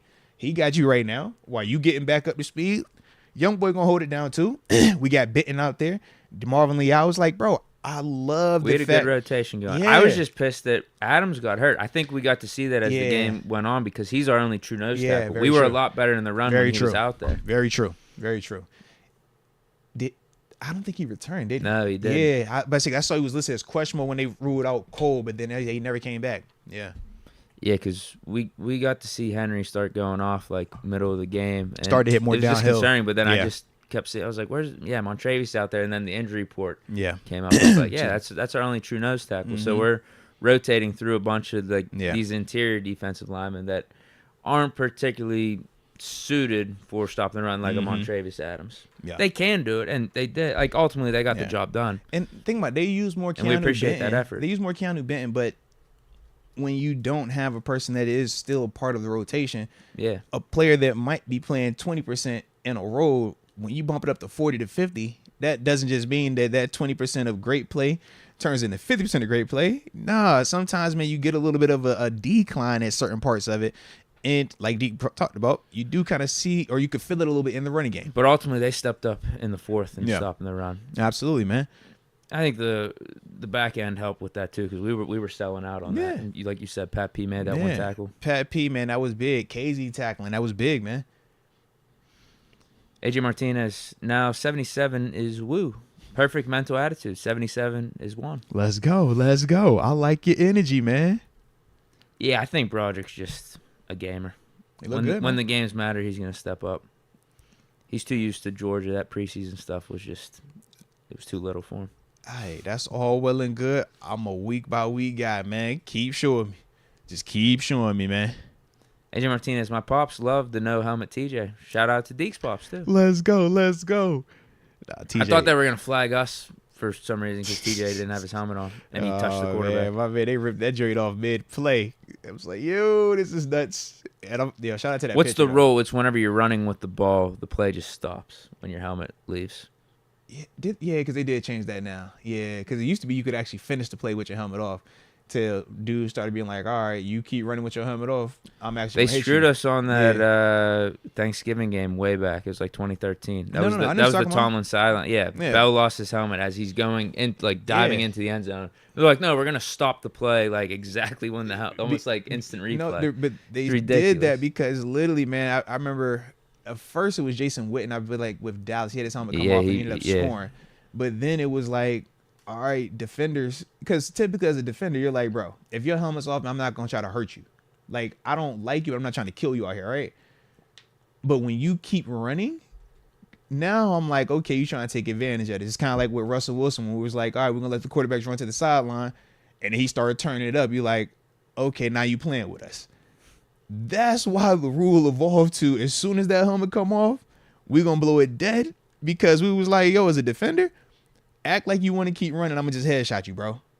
And then we ain't going to have to worry about you coming back. We ain't going to have to worry about you scoring. We ain't going to have to worry about you doing nothing else. And the NFL did not want that. And trust me, as fans, y'all don't want them optics, man. You feel me? Nah. So, yes, it sucked in that moment for L. Bell. It definitely sucked. I remember the play. That was his rookie year. It sucked. Didn't he get knocked on that play? They missed. No, they missed that was the first part. That was the first game. They missed the gist of the rule. What you're going for, because that's not why they made the rule. Right. They made the rule for the Jason Witten. Yeah, when you're in the moment, not in literally the process of the play where you're going over the end zone. It's like, have some common sense. Yeah, but that's the reason why they made it such a stickler of, as soon as that helmet comes off, you got to blow it dead, because as a defender, we're like, yo, if you're going to allow this dude to go, we're going to put him down. If you don't stop the play, I'm going to stop the play. And so they protecting them cats, man. Like I said, it sucks, but I get why they doing it. Because for a fact, we over here like, all right, what you want me to do? Want me to kill this dude right now, or you going to stop this play? Because I can't let him score. Y'all going to be talking about it's a highlight because he didn't score with me with no helmet on. Like, nah, man. I guarantee he ain't going to run me over when I got my helmet on. He don't. So what you want me to do? Johnny 1997, shout out to Moats. Got a pick with you and got a dub. Let's First go. Game in Pittsburgh coming from the 716. Let's go. Now, it was a vibe last night, man. I hope you enjoyed C. Batch, man. If you got a chance to catch the full interview as well. Yeah, man. It was a vibe, bro. It was definitely a vibe. You asking about Kenny? Oh, I did, yeah. That was literally my second question. What was he saying? He talked about, obviously, ups and downs with it, but young quarterback, but he does feel like he's the guy. He feels like he can be the guy. Absolutely. He says it on tape, man. I got Batch and Terry Bradshaw approval. I got that ammo right now. Yeah, but for a fact, he talked about it. And they was hollering about the whole OC questions. He talked OC, he talked Matt Cannon, he talked Big Ben as an option, offensive coordinator. He talked a ton of that stuff, man. Yeah. What did he say about 7? He said he think he has the potential to be it. He don't think he's going to run the ball, though. Yeah. He was like, so... What did he say? He would actually be interested? When I drop the interview, everybody can tap in. All right, yeah, these are good teasers. Yeah. We're going to drop the interview, man. Good stuff. Yeah. But no, he definitely said some stuff about 7 in terms of being the coordinator specifically. He was asked specifically about his interest in being the coordinator. Asked as a whole, like I said, Kenny Pickett, thoughts on where he's at year 2, man, his development. Yeah. Come on, Deke, man. That's a goated interview. I dropped the ball with Rocky. All right. I didn't ask him them super, sensational questions. I kind of gave him the OG. Dude, here OG. it is right here. There's that's the play. Yeah, that's the play. Good morning football. Yeah. Because as a defender, you like, bro, what am I supposed to do here? Yeah. But getting back to that's nostalgia right there. It is, bro. Cowboys. Shout out. And I love those. That's like the OG Romo at quarterback. Yeah, man. Heck yeah. Dude, he got bopped in the head right there too. Lord. Chris G, James Daniels pancake on the Najee touchdown. Love it. Nah, you seen it, man. And you also saw Najee make sure you show him extra love too on the sideline. That's what I do like about Naj, man. He's not one of them dudes that just says it's about me. He's over there showing love to the big dudes up front, man. Respect. Q, does Broderick start next week or does he get benched again for Chuks? No, Broderick will be the starter. Chuks is we'll see what's going on. Obviously, he wasn't an injury designation prior to the game, so I know that was probably a shock to a lot of people to see, him be pulled or not even start as a healthy guy that's on a nice size contract. But, some stuff getting worked out. He flat out said after the game, they benched me because of how I acted last week. Yeah. I wonder if more is going to come out about that. Well, Chuks said it. So if Chuks is saying that he got benched for his actions, then I'm sure there's some validity to it. And I do like the fact that he's at least being accountable in front of the media. He could easily hide his hand. He could easily be like, yo, it's a coach decision. Talk to them. Or I don't know what happened. But he's at least taking ownership and saying, hey, man, it was something that I did.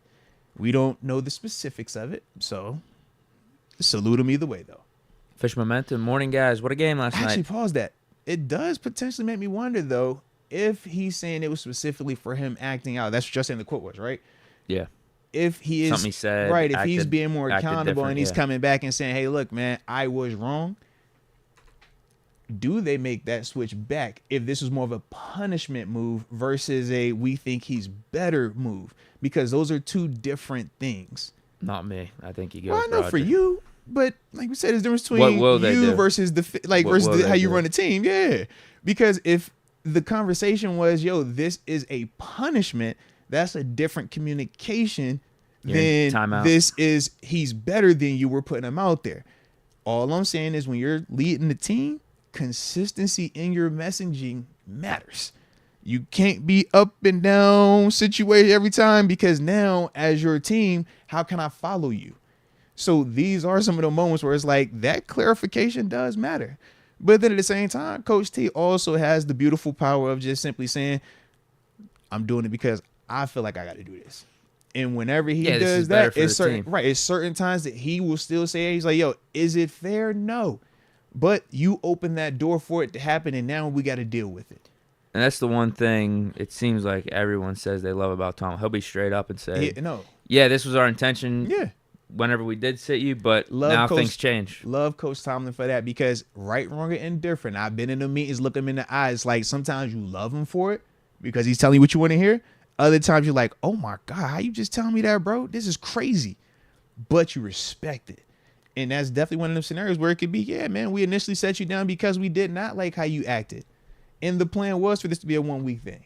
But Broderick came out. He looked well. The offense played well as a whole. We don't want to change up anything. We want to see, can we replicate this performance and improve upon it? We don't want to put you back out there to potentially rock that boat right now. Yep. And because of your action, this is cause and effect. The cause was you did whatever you did. The effect is Broderick got the opportunity. He played well now. Now we got to see, okay, it might not come right back to you. It might come in the form of 5 weeks from now, injury happens. You might have to be the extra offensive lineman. It might be Dan Moore getting down. This the situation.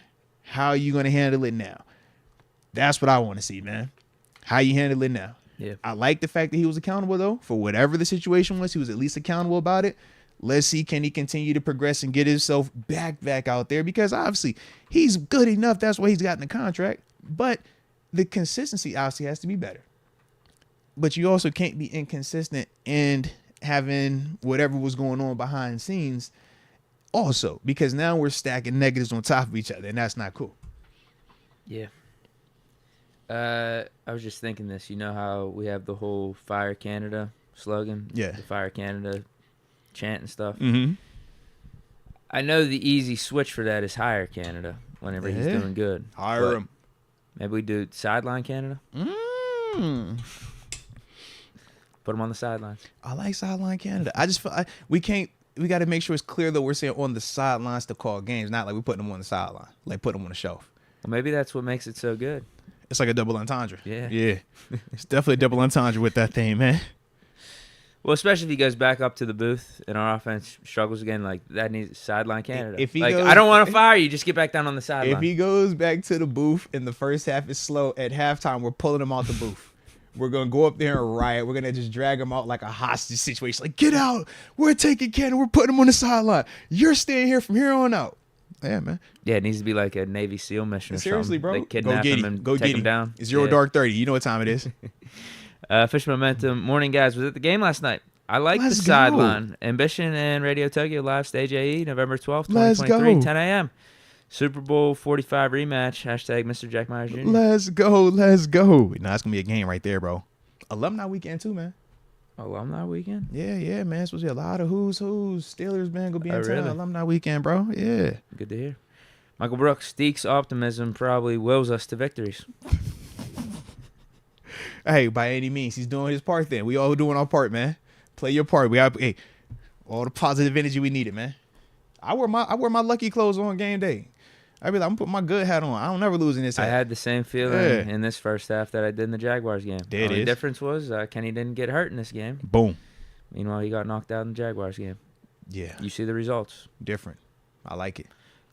Fish Momentum. I love Sideline Canada. And also, J.J. Watt. Shout out to J.J. Wearing some Steeler gear. Needs to work on his terrible towel twirl. It was super weak. It was super weak, bro. Absolutely atrocious. I'm just glad that he knew to break it out, though. It's like, I know I'm supposed to have this. I don't know how it works, but I know I'm supposed to have it. You heard him on the Thursday Night Football pregame. They asked him, like, do you miss it? Oh, what did he say? He said something along the lines of, I'm paraphrasing, he's like, I didn't until, like, coming here and, like, feeling this on right game now. Day. Yeah, that's the energy. Honestly, but you love that part. Like, that never gets old. I think, man, even when I be driving down there for them daggone interviews, bro, you still, man, it's like when I pass the Science Center and you see the crowd, everybody walking through with their gear. Cigarettes. Bro, like, naturally your mind goes back to when you were playing. And you be like, bro, this the drive I used to make. I used to honk right here. This my man on the corner right here. You got to see the energy. I got to pop the sunroof so I can smell it. Let me see what we smell like out here today. Smell like a victory, you know? So, yeah, for JJ, I could definitely get that, man. I could definitely dig that. Richard Arbizo, shout out to the early stream. KP was solid, but all of a sudden fans know there wasn't a lot of execution and hasn't been Canada all along. He's saying that eyes are being opened. What? No, I go That's back what he's to trying what I to said. say, man. I don't think Canada was up to par early in the season. After the bye, it's been better, a lot better. Sean Diddy 6. Canada should definitely be on the sideline instead of the skybox. It's mandatory now. Oh yeah, man. C-Dez 86. Stubbornness keeps Kenny as the starter. SMH. Well, you saw what Mitch did. No, I think winning games keeps Kenny as the starter. Yo, you be funny. I like it though. I like it. Yeah. Ryan McPherson, Deke, I'm with you. A few missed throws from KP and people act like we lost. KP threw some good passes, should have had a couple touchdowns, and got us downfield 4 times. There it is. There it is. That's a good comment right there. There it is. Appreciate that. Ryan McPherson, loyal listener right there. Let's go, UW. Pickett's accuracy has never been what it was billed to be. It's okay, but not pinpoint, and he struggled last year hitting a moving target. These are truths. These are truths. All right. Man. They're coming after Kenny right now. It's because a lot of expectations have been set for Kenny. Dude wins games. Those just weren't the expectations that were set initially. That's all. I still stand by everything I said. The new part of what you said, yes. What do you mean? Come on, man. You know how it goes. What? These were not the same expectations that have been set for Kenny a year ago. We keep changing the expectations, so I think that's why they say what they say, and why they might be a little bit more like hostile towards him at times. Because it's like, now y'all telling me it's just he wins games, but it was, he's bench replacement, he's the franchise, he's this, he's that. That's why they be saying what they be saying, man. If we keep running the offense like this. I said this in the offseason. Works. I don't care about the stats, but with this dude, that he could deliver when it really matters, and that's what I was saying the whole time. Now, how our offense looked in the preseason and what those we were are two very different communications. That all popped up, and I think it got everyone excited that this offense could, really start breaking out, right, putting up some gaudy numbers. Okay. But I didn't care if that was going to happen. It got me excited. I just want to win games. So if it was more of how we did end of 2022, just a little bit more opened up, I was completely fine with it. I never cared about Kenny Pickett's stats heading into the season. I never cared. But this is why they talk about Kenny like that. You have shifted to you don't care about his stats. I did say that though heading into the season very clearly. I didn't care about this. I want to win games. When I say you shifted, I'm talking about this season as a whole. That's been your energy. When Kenny was drafted, bro, he's the guy. That was not the same conversation. In my opinion, from what I've been seeing, nothing's changed that, though. He's winning, and that's all that matters. Nothing's changed that to me. Winning is what matters the most. So that's what we standing on. You know what's context with this day. You're a Kenny guy, so I expect it from you, bro. It's all love. But we know why they act like how they act around Kenny right now, man. Them expectations are not the same right now. That's why they be acting like that. But it still doesn't take away from the fact that he is doing everything we need him to do, and we are winning. And that's what I'm with you on, bro. They can have whatever expectations they want to have, man. That's what I said. Yeah. Forget the expectations. Right. Forget them, right? We're winning games. That's my whole thing. Forget all that stuff. You got to get past that. If you get past that and you look at, and that's why I said earlier, like get rid of that and just look at what's taking place here. We're doing what we need. He's doing exactly what we need. He's developing how we need him to develop. But if you're looking at it in the scope of global big, it's like, yo, I see why they're going to say what they say because he was billed as this. But like I said, we winning. And that's all that daggone matters, man.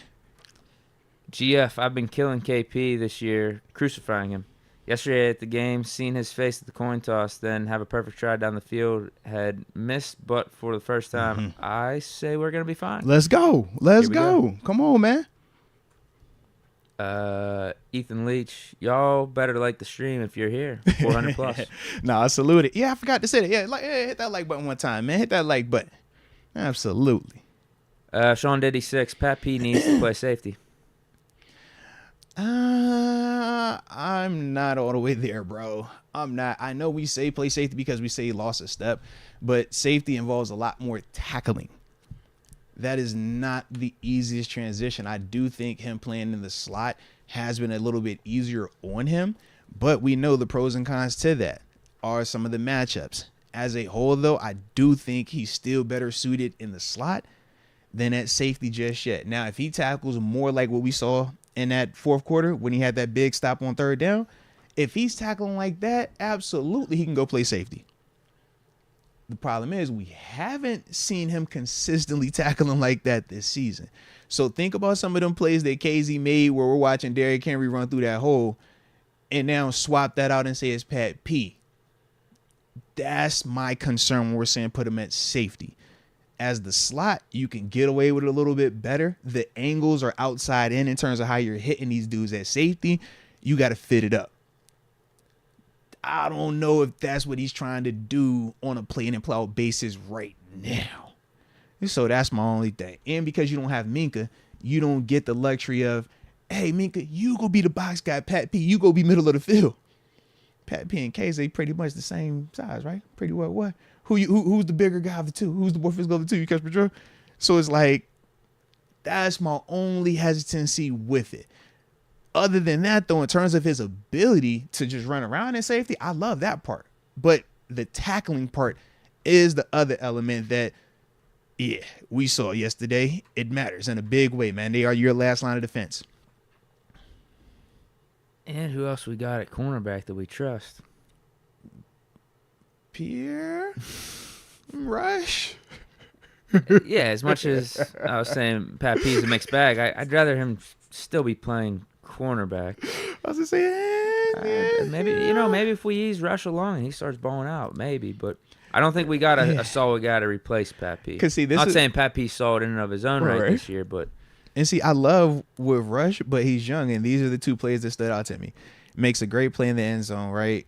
Obviously, he drops the pick, but it was a good read. Middle of the field, it was low in terms of moving pieces. He also gave up an explosive play on a simple concept in our defense. We have these little one-off checks. First guy runs through. That second guy looks like he's running an out route and wheels it up. You got to run with that at certain times. He come from a defense that looked like where they don't run with it, so that's when he drops it. You see him kind of like square up.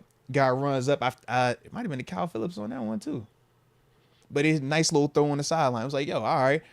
That's just young guy new to the defense. It was one of those where it was clear uncovered. Yeah, right? And it's like, yo, he's wide open. But like, bro, he just has to carry that, but he's new. He doesn't know that consistently enough because sometimes it looks like an out. Out, you're fine. You don't got to chase that. But when it wheels up, that's the only time in those particular calls when you're that curl flat defender like he was in that sense where you actually do got to run with it. Yeah. But those are the little ins and outs that, I mean, he's been here for what, 2 weeks now? 3 weeks? Has it been that long? I don't think it's been that long. Less than 2 weeks. Yeah. 2 weeks max. Yeah. So to be in those positions, that's why when we're like, yo, play him more, when we're talking about new guys playing more, it's those little things like that where it's like, we just got to be more buttoned up because on the back end, that's not a 5-yard mistake. That's a 35-yard mistake or it's a touchdown. Yeah. That's the other part where I'm just like, So that's why I'm like, all right, Pierre, because at least we know he knows it. You know what I mean? To that extent. Now, ability might be different, but at least he knows the calls and the little ins and outs of it. Yeah, I thought Pierre looked good in the Jaguars. Yeah. Man. But this was one of those against the Titans where we didn't have as many cornerbacks or secondary guys out there just because of the nature of how they play. We were bringing more defensive linemen in, if anything. Mm-hmm. Understandable. Jari 3260. I really don't want to admit the fans, including me, were wrong, but what if them not rushing the rookies out there is why they're playing good? I mean, I think that there could be a correlation with that. I think that development has to happen at its own pace, and they all develop at different paces. Yeah. But that's also why us as fans of media, we're not the paid experts like them dudes that are doing it right now. So we can, every once in a while trust their judgment. Every once in a while. You remind Mom, hey Moats, it was good meeting you after your interview at the Jaguars game. Salute you, man. Salute you. Keep doing your thing. Love the pod. Nah, man, I appreciate you for that, man. It was like I said, it's great to meet you as well. Dude, we get a lot of people that be pulling up over there, man. They be like, yo, man, we love the pod. Love you. Love Deke. Where's Deke? I be like, yo, Deke here somewhere, or he's streaming on Bleacher Report post game on the app, man. That's why I tell him every time. Download the app. Come on, man. No, I'll be in the house, the Packers game. He in the building. Let's get it. Can't wait. Trevor Hamilton, Jones at right tackle or left tackle, doesn't matter. Best alignment on the team, ? But Kenny needs to step it up. Too many missed throws. Don't let the fourth quarter drives make you forget. All the rookies this year look good. Yeah.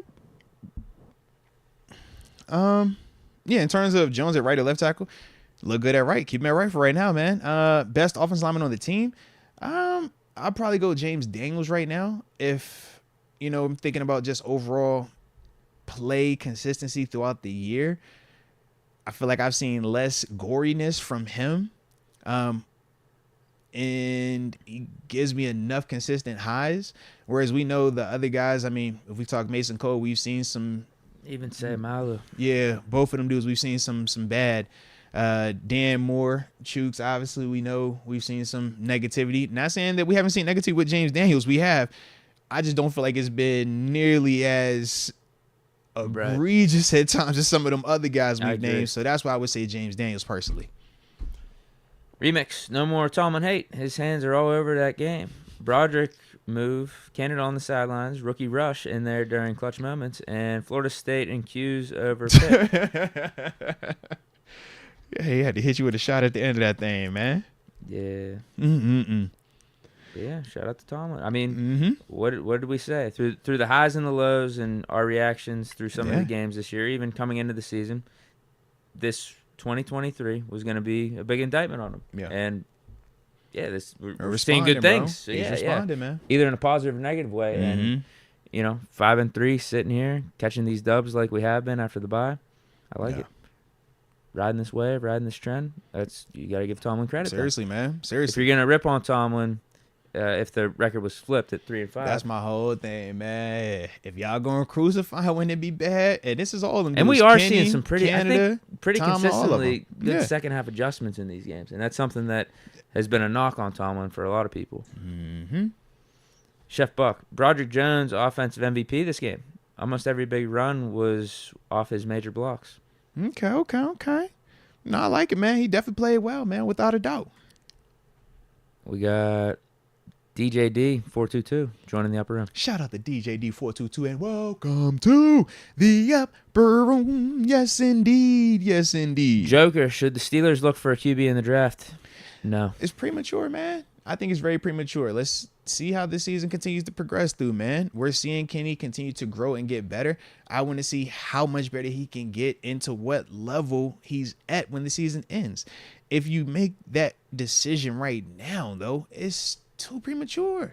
Think about it. People were ready to make that decision 2 weeks ago, and that's still very different than where we are now. People were ready to make that decision 7 weeks ago. So that's the thing, man. End of this season, let's really sit down and have them talks then. Let's really evaluate their tape then. Let's really look at him and say, yo, 2 seasons, body of work. You're the guy. What we're asking, pieces around you. It's a lot more context. Right now, I feel like we're still just kind of like throwing something out there as, yo, this is it because I saw a little bit of a trend.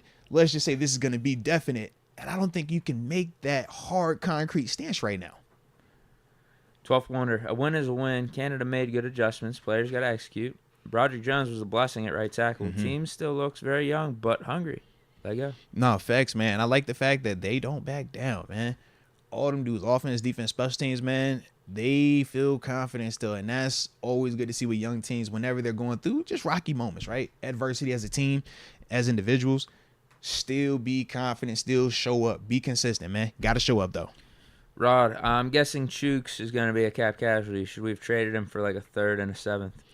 Listen, hindsight 2020, sure, you can cut bait, but what happens if Broderick gets hurt this next game coming up? You'd have that 3rd and 7th round pick, but now you don't have a quality piece that you can still go out there and utilize to help you this season.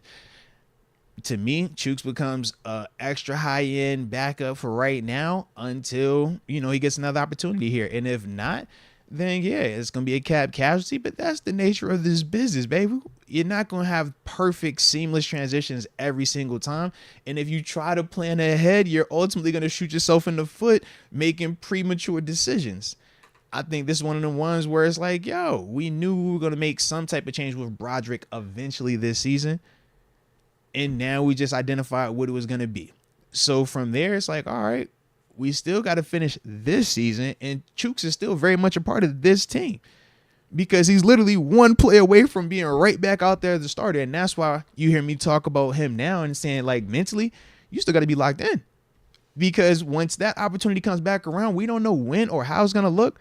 But we're going to expect you to go out there and block. We're not going to go out there and be like, oh, Chuks here, we're going to lose the game now. No, we're going to be like, Chuks, bro, go out here and do what you're supposed to do. Protect Kenny. Block in the run game. So I look at it the exact same way right now, man. Finish the season out. Troy Mason Jr. says, Kenny is Tim Tebow 2.0. He pisses me off for first to third quarters, but then in the fourth, I sit back and relax. Hashtag Clutch Dean. Hashtag Sideline Canada. I know he meant that comment as a positive, but that's a terrible one, though. God, don't do that. Yeah, don't Tebow my dog. Don't Tebow my dog, man. Lord. Jay Swizzle, Boz's only miss this season was last week's Rob field goal. Yeah, yeah, it was. Mm-hmm. We got Michael Patrick McCracken. Love seeing this name. I know, right? My Irish brethren. Loved all the changes. Darnell, Broderick, JPJ, Canada on the sidelines, through to the middle of the field on the first play. It felt like they are hearing us. Absolutely, man. And we're getting the execution. That's what we say, man. Just give it time. Everything that we've been wanting, and you've heard me say this multiple times too, everything we've been wanting has been out there. We have just not been on the same page in terms of executing it. Call to be good, protection bad, throw good, drop pass, throw off, wide receiver open, throw good, wide receiver ready, O-line ain't doing what they supposed to do, or call's bad, right? So as a whole, we're seeing they're getting more on the same page. They're getting more familiar, more in tune with each other. So I definitely like that. We did skip one. Marcus Fields, he says, JPJB traveling. I'm here for it. D-Hop was dang near clamped. Yeah. Can't wait till Kentucky. That's the measuring stick. I'm with you. We typically, remember what we said? We typically don't travel. They did, and that was massive. And why was it massive? Because it kept them from getting D-Hop on linebackers. As you can see, they were hunting that matchup all game. They would play D-Hop out wide. Then it was like, on gotta have it, they put him in the slot, or they was lining him up at that 3 position trying to get that matchup with him on a linebacker. Yep. And our response was, all right, JPJ, you gonna roll with him. Or even when they would put him on the backside, specifically they would put D-Hop on the backside of every formation because they know our nickel goes to the passing strip. So if he's backside slot, you're guaranteeing that linebacker. We were flipping and be like, yo, LB, you go out here, either JPJ or Pat P matchup inside with them. We typically don't do that. I was happy to see that because that to me was a big reason why they weren't able to have as much or even more success passing the ball.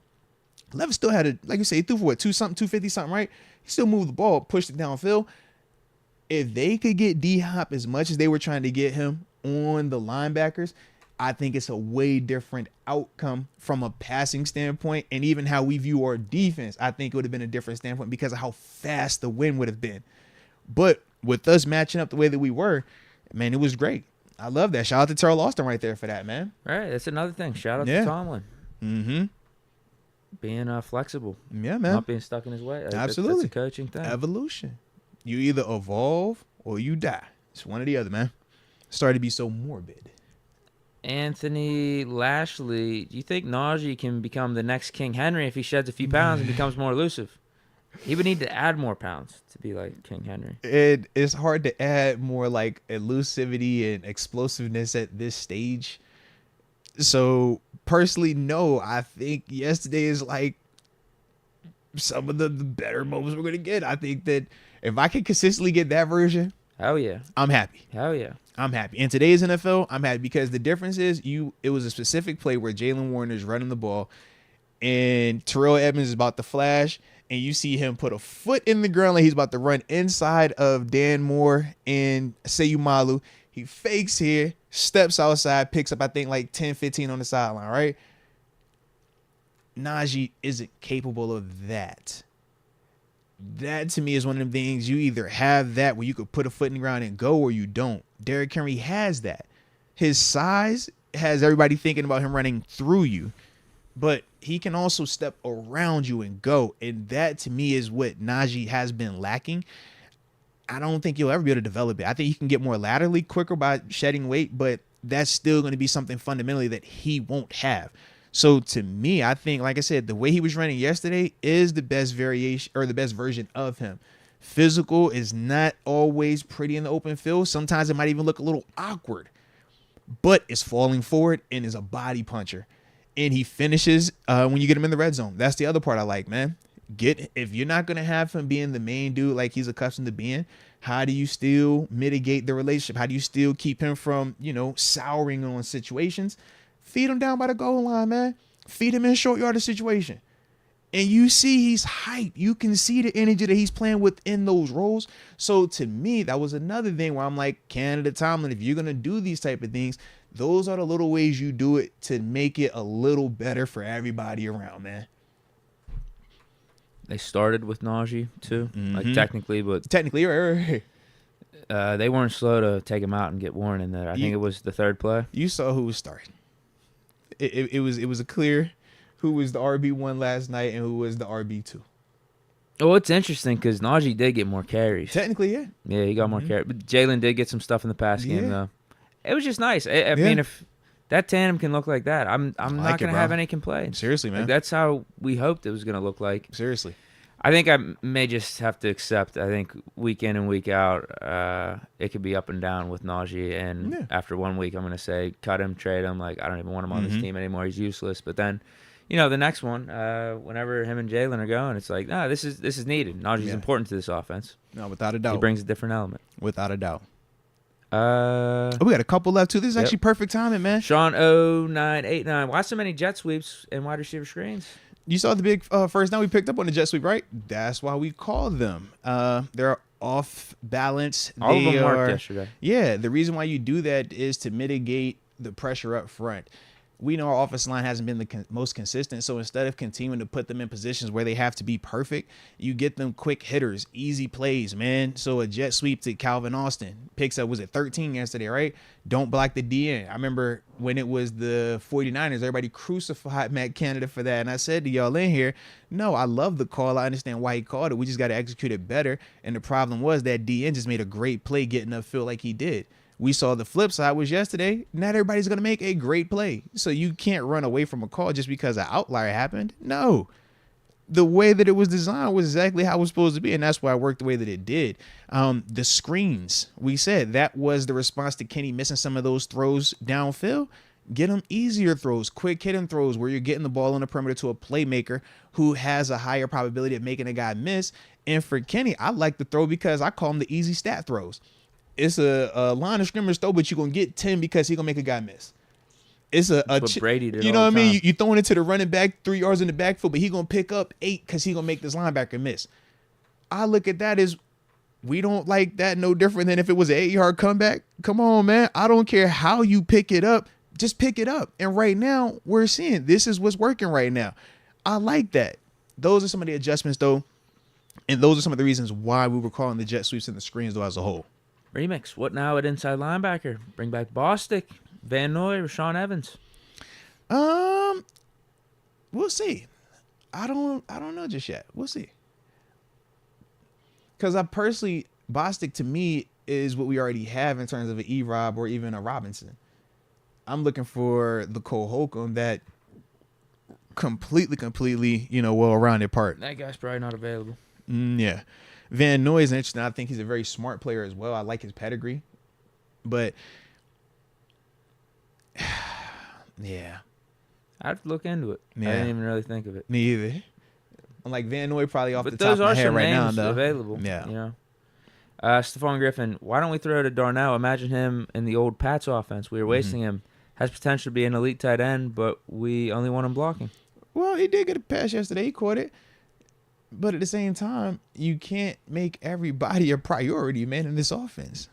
As you can see, we're winning a certain way. We're also featuring certain guys right now. I think pass game-wise, we're featuring Deontay in 30. If we being real about it, I think our running backs and Deontay Johnson are the guys that we gear up for pass plays. At least these last couple games, yeah. And they're Deontay coming back. Pickens is taking back. Seriously. And I think from there, we look GP when we want to take the shot deep, but then it's also Allen Robinson. I think he's another guy that we like to target a little bit more frequently just because of their level of separation they create. So that's why, whereas when we talked about Darnell just doesn't create the separation that's needed right now for Kenny. So until that happens, yeah, he is going to have more of a blocking role, but it's not to say that he can't continue to develop in that. It's just right now, that's why, from my perception, I don't think we feature him as much. Michael Patrick McCracken, look forward to both of your content. Big Deke News, Moats Experience, the Moats Reaction, Deke Bleach Report, and the DJ interview was fire. Salute you, baby. Salute you. Man, Thanks. Michael Patrick McCracken never slacking, bro. He always tapped in with us, man. That's what we love you, man. You know that, man. Last one, Captain Insano. Happy Dub Friday, guys. Happy I get to rock my block letter JPJ jersey around these Cincy fans to remind them who's at the bottom right now. Big talk. Yeah, they got Seattle this week. Yeah, that's a tough Browns one. got Cardinals. Yeah. Is Murray back? No, they're starting that Clayton Tune, dude. He's healthy, but they said they're not playing him right now. And then Cincy's got Bills, right? Yeah. Sunday night. Mm-hmm. Yeah, hopefully the AFC North loses. It'd be interesting, man. My Jamar chasing them Cincy boys, they barking. I like it, man. I like it. Douglas first game. Hey, man, it's going to be an exciting time out there, man. It's going to be a good one. Good one. So far, to start the Arthur Moats parlay, we took care of business on Thursday. I needed that one. Now we'll see what Saturday and Sunday look like. All right. You just I don't know. Who do we root for in the Dolphins Chiefs? Chiefs. We hate the Dolphins. Chiefs. I know what angle you're taking. We hate the Dolphins. Chiefs. I think Chiefs getting losses that earlier are more beneficial down the stretch, though. No, I don't think Dolphins are going to close. Think about this though: if the Chiefs aren't the 1 seed, bro, if the Chiefs fall to a 2 seed, that is not good for business, bro. You want them to be the 1 seed. They have always been the constant. They're the ones Chiefs? Yeah, so keep them out the equation. Let them stack their wins and just stay out the equation, bro. I want the 1 seed for us. Okay, what's more realistic though? Hey, we keep winning. So which one is more realistic though, in terms of winning enough to get the 1 seed over Kansas City? I'd much rather Kansas City just go ahead and take that spot. We know we ain't tripping on that. We haven't even thought about that. We like, we just get in the dance. We fine. To your point, yeah, probably better. Arrowhead's a tough place to play, but I think Miami being in the warm weather benefits them a lot more in the playoffs. Yeah. Right. Is that what you're getting at? No, I just don't like Miami. That's like being like, hey, Deke, do you want Cincinnati to win or you want the Browns to win, Deke? I understand. Or do you want Baltimore to win this week, Deke? You want Baltimore to win? I hate them all. I want them all to lose. I don't want Miami to win in any capacity. I hope they get beat by 1,000, if we're being real about it. Yes. Make it 2,000. It's personal. That has bloomed a little bit more recently, right? That rivalry. Nah, only for fans. They try to talk about him down there, but every time I look at the matchup, it's kind of like when they say Lamar Jackson, he's scary, but you look at him versus Pittsburgh, you're like, he doesn't do much. I don't know. I get it. I see him bro. going up against teams around the league. I feel like he's improving stuff. He looks good, but then every time he plays us, they keep telling me Miami's scary. Turnovers galore. They keep telling me Miami's scary. They scored 70 one week. They saw us the next week. I don't know what happened, bro. I'm just here. So yeah. But anywho, that's it. That was a vibe today, man. Quick little morning, quick hit. You know what I'm saying? Got to roll over and get it in when we can.